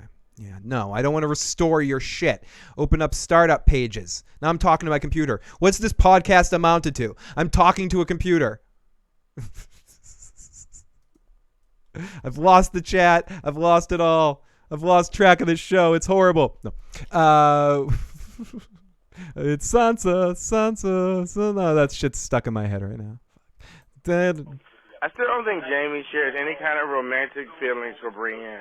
Bullshit. All right, later. Bullshit. Jamie was flirting with her straight up. Jamie one-upped Tormund with the night game. He was playing the night game. Once Tormund's like, if I'd knight you, I'd knight you twice. I'd knight you 1,000 times if I could do it. You're gonna let me knight you, honey? You're gonna do it? And Tormund was feeling them shits. He was feeling them shits. He was on top of it. And yeah. And then Jamie saw that madness going on, and I got the chat again. Nice. He added he saw all this crap again. He saw it, and then he one-upped him by saying, I have the power. I have the power. I'm so glad I picked up my right hand there. I mean, my left hand. The correct hand. I'm so glad I picked up the correct hand. I have Widow's Wail. Can I rename this shit? What I was hoping was going to happen with Brienne and Jamie there in the same situation is I don't think what's his name, Gendry is one of the few blacksmiths in Westeros that can handle Valyrian steel, but it would have been good to see them reforge ice. And I would love to have seen that if Jamie got there in time for preparations of any kind, for preparations H's of any kind. To see, because I mean, I appreciate that they have two now. I mean, maybe it's a good benefit to have two Valyrian steel swords instead of a big, huge motherfucker like that. But there would have been some symbolic credibility to that, especially maybe at the end of all of that. If there's some survival of those two swords, it would be good to see ice being reforged. But whatever, that's a minor fangasm thing for myself. Oh, wife of a comedian. Lots of love to wife of a comedian. Thank you so much for that super chat donation. Sip of the drink to you. Cheers. That Sansa song is the Dickon song of season 8. Well done, lad. Funny. Tormund stood for her knighting, not Jon's crowning. Yeah, Tormund is feeling it. Why is no one talking about the scroll Sansa got in episode 1? It didn't look like Lord Glover's seal. I did not check that out. Enigmatic name. So see, I can't talk. See, I was doing good the whole podcast, and then I get a really complex name that has 2 syllables because I can't talk, and I've had almost 2 drinks, a drink and a half, and I'm done. Enigmatic. I can't say it. I can't pronounce words. Brainus Balky says. Balky Botakamus says, "Don't be ridiculous." They're all gonna die. Yeah, they're all dying. Can Dragonglass kill a White Walker, or is it just for the lesser baddies? It can kill a White Walker because we saw Sam do it with Dragonglass. Tormund stood, for the night, and Gendry will be king. Why are we making a big scene out of killing Grey Worm? Yeah, I generally like the character of Grey Worm, but when they get into more in-depth scenes about how Grey Worm feels, I'm left a little hollow, a little cockless on those moments. It doesn't quite connect to me and fit into my need of what I want on Game of Thrones. So yeah, Sam, as Lady Fair says, Sam did kill a White Walker in season, back in, what season was it? A few seasons ago. Corey Mitchell, I'm the Night King. My purpose is that I've come to fix cacti. Or is it cactuses? Is it cactuses or is it cacti? So someone help me out. That's good with plurals. You need to do a live stream during an episode. I'd love to see your raw reactions. That's. I mean, I've thought about that before, and I definitely have done some live streams where I've done them while I was talking during the show. But there lies the problem. The problem is you have one or two things when I'm watching a live stream. Either I'm looking down, typing notes, and trying to use this thing to record audio clips from the show as well. I was his captor once. Oh, you're my captor, baby. But when we were both taken prisoner... Oh, I'll take you prisoner. ...tried to force themselves on me. Jamie defended me. I'll defend Jamie. And lost his hand. Oh, it is cacti. Okay, that's what I thought. Thank you, plurals in the live chat. Pluralists in the live chats. I love it. Good. It's cactuses. It's cactuses. But yes, me watching the show live is either me trying to type and using this thing to try to record on what the hell's going on in the show, go shh, and rewinding it, or if I'm doing a live stream while I'm watching it, something ridiculous inside of me is compelled to have to talk during a live stream, even if I pause for 2 seconds here when I go. That, to me, that feels like 3 fucking hours. And I'm like, I gotta talk. Oh, God. Fuck. I gotta talk. Dead space. When I'm watching an episode, I talk and I end up missing everything that happens. And anyone is forced to watch the show with me. That's why when I do live watches, it's better to watch something no one really cares about or something that people have seen multiple times, like a movie or shows that we've watched multiple times before. So I wouldn't mind going back and doing a full rewatch of Game of Thrones, doing like live watches after the series is over, but like watching it live with me. I'm a very quiet reactor when I'm excited too. I was like, yeah, sure, I'm so quiet. Ah! What just happened? Rewind! Ah! So yeah, you don't want to watch your show with me screaming during it. You don't. So I won't do that to your Game of Thrones watching experience. As much as in concept it might imagine to be fun, in practice it's you being like, Phil, shut up, dude. I'm trying to hear the show. You're talking over it. Shut up. When I used to do this, I would there would be a mirror conveniently located in my room. But the last time I did that, is part of the reason why we haven't done any more Sopranos casts. The last couple of times we've done those, I've actually gotten copyright struck for the audio visual. The algorithm picking up that kind of stuff is getting better. And at first it didn't pick it up from the mirror in the background, but now it's starting to. But we'll try to figure something else around that later. Oh, Girl Nettles, you're sweet. Let's try one show, Phil. Come on, just one. Come on. Just do it. You know you want to do it. You know you want to do it. Do it. You know you want to do it. Do it. You know you... Sorry, I'm writing a song as we speak. Okay, then my band has a new song. Tyrion is probably going to die killing his sister. Kyle and I were talking about the potential of Jaime being the person that kills, the little brother that kills. There's obviously the Tyrion factor too. Could Tyrion be the person that stops Cersei, especially once she finds out what she did with Bronn or the setup of the Bronn situation?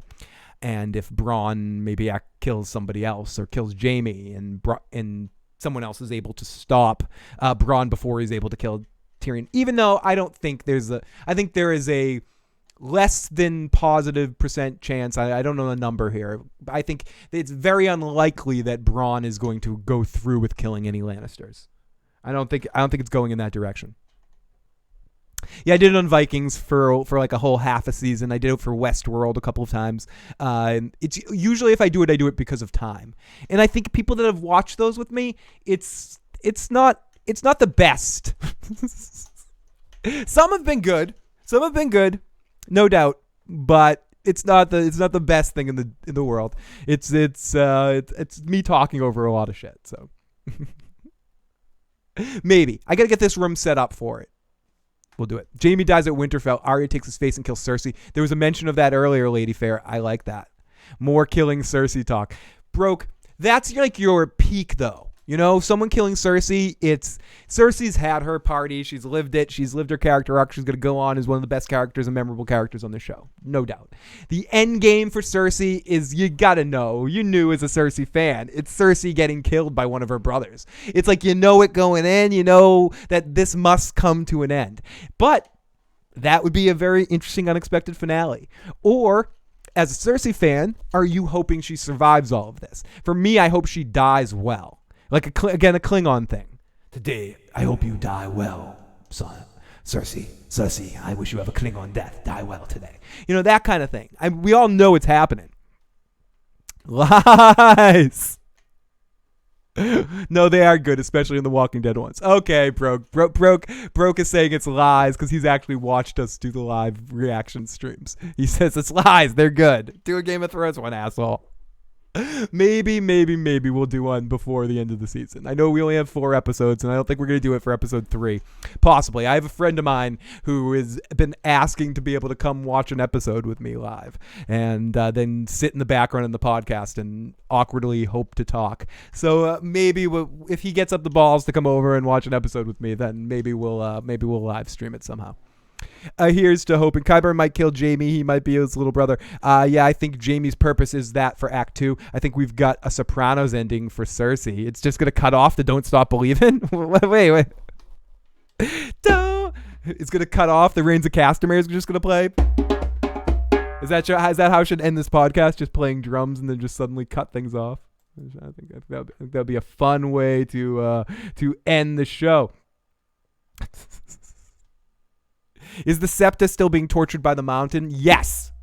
Scepter Shame is still being down there, and as far as we know, Ilaria Sand is still down there as well, and her daughter's probably long dead at this point, but she is also down there in the red cells. Tyrion to Bronn, whatever they're paying you, I'll pay double. After Arya kills Cersei using Jaime's face, the Mountain kills Arya. The Hound goes after the Mountain, and Clegane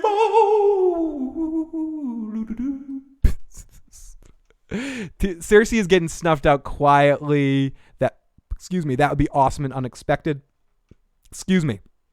If it cuts to black and doesn't show her dying, I accept it. She's gonna live.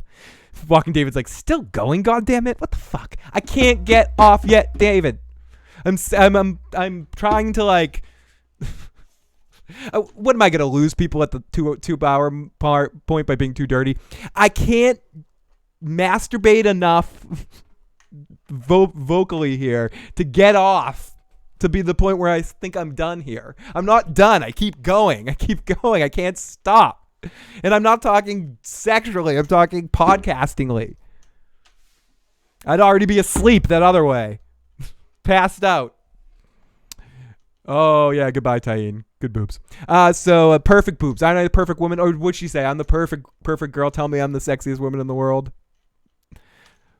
The bad pussy, is that what it was? My only question for Game Bowl is how the Hound dies.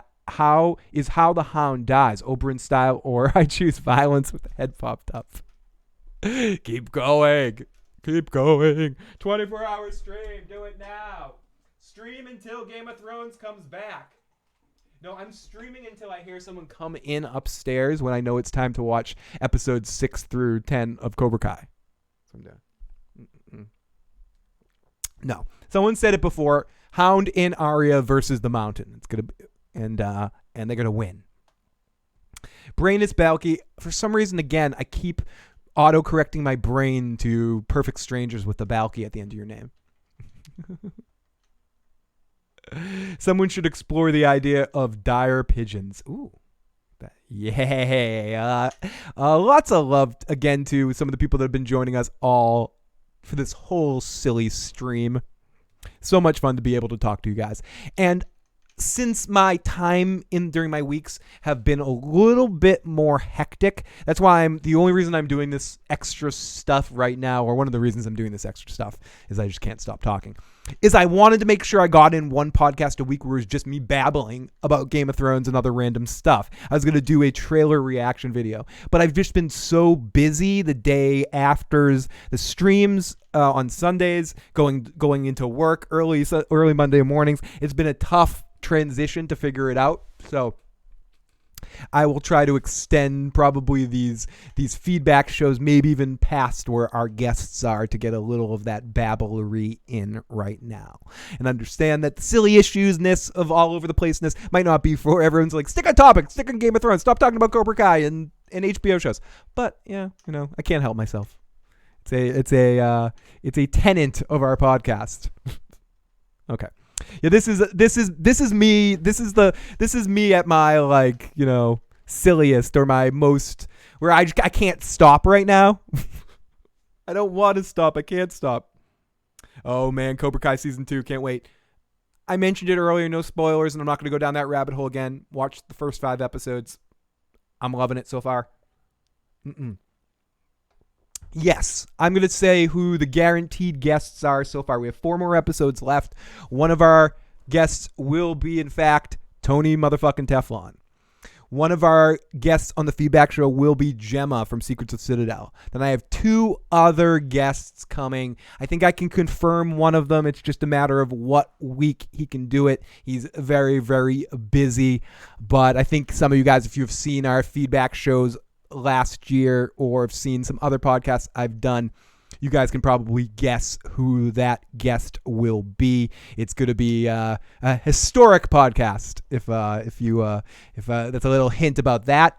And the other spot, I do have someone that I've already asked about a long time ago to be on the podcast, so I'm going to touch base with her and see if she's still down, if she has the time. I know who the last guest will be as well. So yes, I have all of our feedback guests lined up. Also, we'll have a couple of special bonus podcasts. I know I want to get with The Walking David at some point to talk with him and have a special bonus podcast with David. I have my friend named Derek, who is a musician in the local area.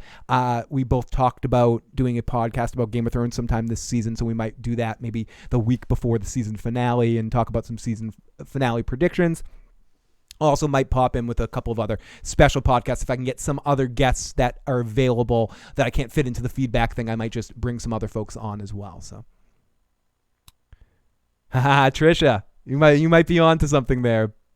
Bastard of America is still stoked we got to see Ghost. However, we wish we would have interacted with him a bit. Yeah, I would just stick to seeing him ominously chilling around Bran, like protecting or something. That'd be really cool.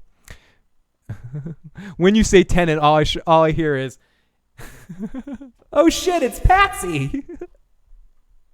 Oh my goodness. I like your random podcast. Theon dies. Surely his arc is complete. Sorry for my tardiness just jumping in. No, you're never too tardy. Is Littlefinger still alive? No. Does Theon die? I think his arc has been complete, but some part of me has always felt like somehow Theon survives all of this. I mean, I'm probably wrong. I am wrong.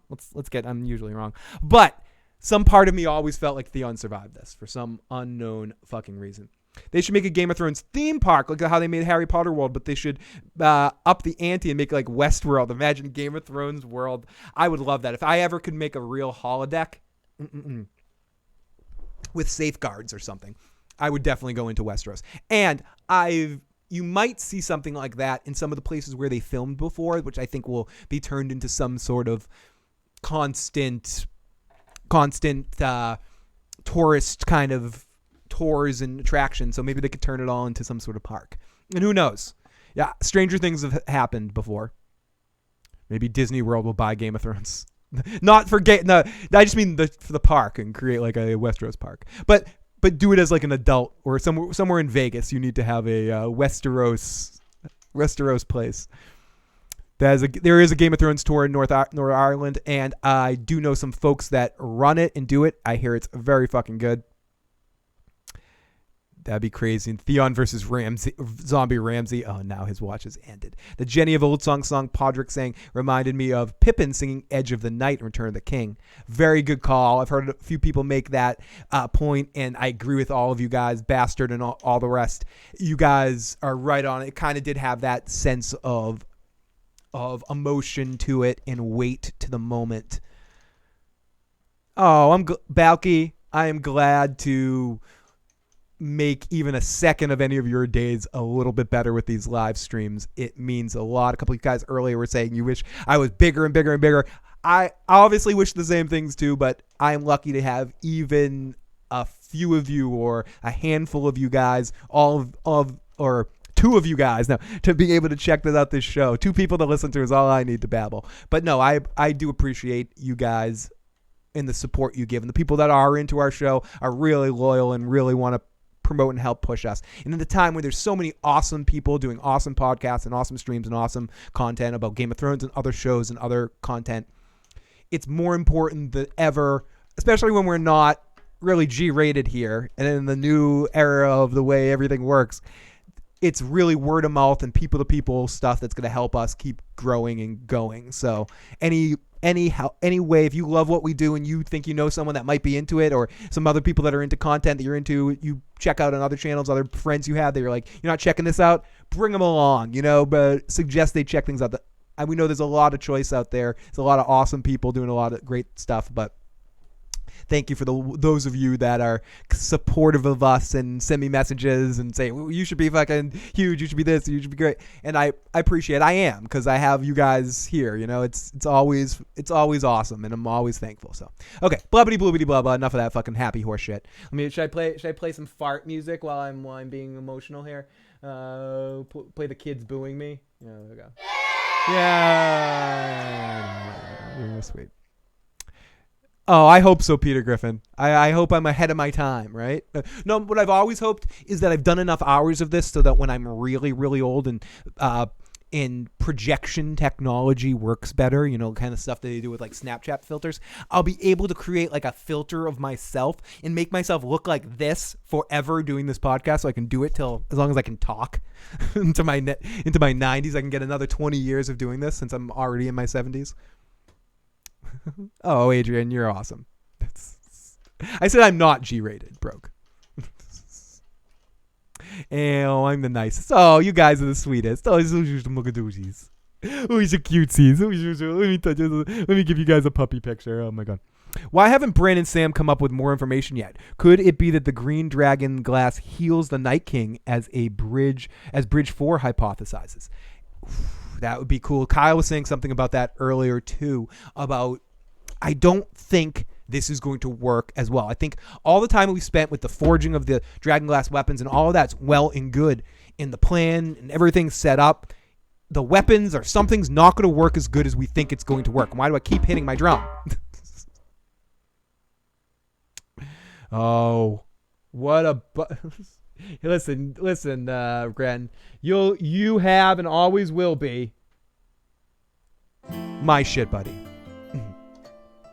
Don't have to worry, get your shit buddy. Analysis says. Don't have to worry, get your shit buddy. Don't have to worry, get your shit buddy. Don't have to worry, get your shit buddy tonight. Tonight, baby. Okay, so we got the shit buddies going on. What do you think of the worst living dead matchup Sunday? John and Ed. Oh, what do you think of the worst living dead matchups? John, Ed, Jorah, Lyanna, Theon, Hodor, Summer, Ghost, Arya, Gendry. John and Ed. I think Ed's dead. Ed's dead. And John's got so much plot armor around him right now. John's making it to the last episode. The John's not going anywhere until the final episode at least. What's awesome about the Shit Buddy song is Fandom D Saint, who's been one of our amazing supporters, one of our top supporters and awesome folks, and does awesome videos himself as well. He came to us through the Shit Buddy song. Tonight. It's such like a beautiful song sang by like a wonderful voice, and then my ridiculous voice comes in there at the end like tonight. Okay, guys, so I think I should probably end things now because I could keep talking, but let's finish things off. I haven't forgotten about it, and it's still gross to me. And as we set up into this final episode, how much of this conflict do we think is actually going to be mentioned in the Jon and Daenerys thing? It's a question for you guys. Am I leaving this like a fucking Springer final thought? Okay, people. Lives in Westeros aren't amounting to a hell of beans in this crazy world. They get each other, they touch each other, they push each other. And then in this strange world, are we really affected by an aunt fucking her son? Fucking her nephew?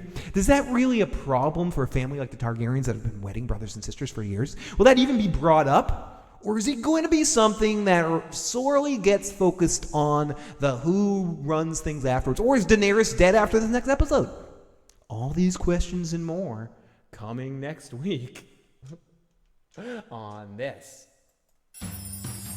Let's face the facts about Jon and Daenerys. A love that's kind of gross. Though she's have a good night, everybody. Gonna end with this and then Fresh Prince. Later. I hope you all feel the same way too, and don't ever keep it inside, 'cause a dragon eggs may need his wolf balls, but I just keep on laughing till I cry about this boat sex. It's not what I want. Boat sex with the dude and his aunt. There's nothing needed about it in my eyes. If they asked for my opinion, I'd emphatically say why. It's both sex and it hurts my eyes. They're closer than the average man, and why?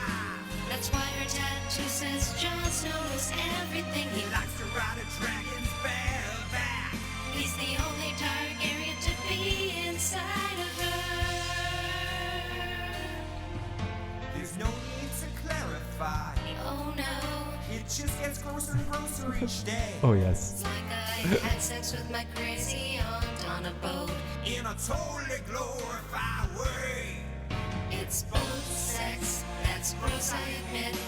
It's both sex, it's making me sick. The feeling of watching two relatives having sex on a boat. You'll be there to watch her burn it all. She'll be there to watch her die. It's boat sex, and we all know why. When I say I hate this crap, it's just what it implies. It's boat sex. It's boat sex. It's boat sex.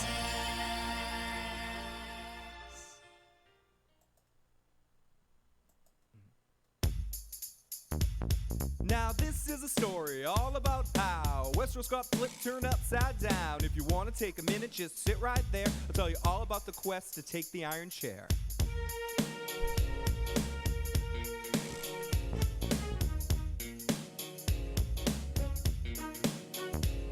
In the Fingers, born and raised, wanna fuck Catelyn Tully most of his days. Chilling on the council, relaxing and cool, plotting his schemes. The Ashers he will rule when a couple of Lannisters that were up to no good. So he started spreading rumors in the neighborhood. Bran got one little peek, Cersei got scared. Jaime pushed him out of tower, he was physically impaired. Whistled for a raven when it came near. The parchment just read it was the rings of Castamere. If anything, I could hope that winter is near, but I thought, nah, forget it, yo, crow to the chair. They pulled up to King's Landing, season 7 or 8. Yelled to the king, got you home, smell you later. Looked at my kingdom, I was finally there to sit on my throne as the rightful true heir.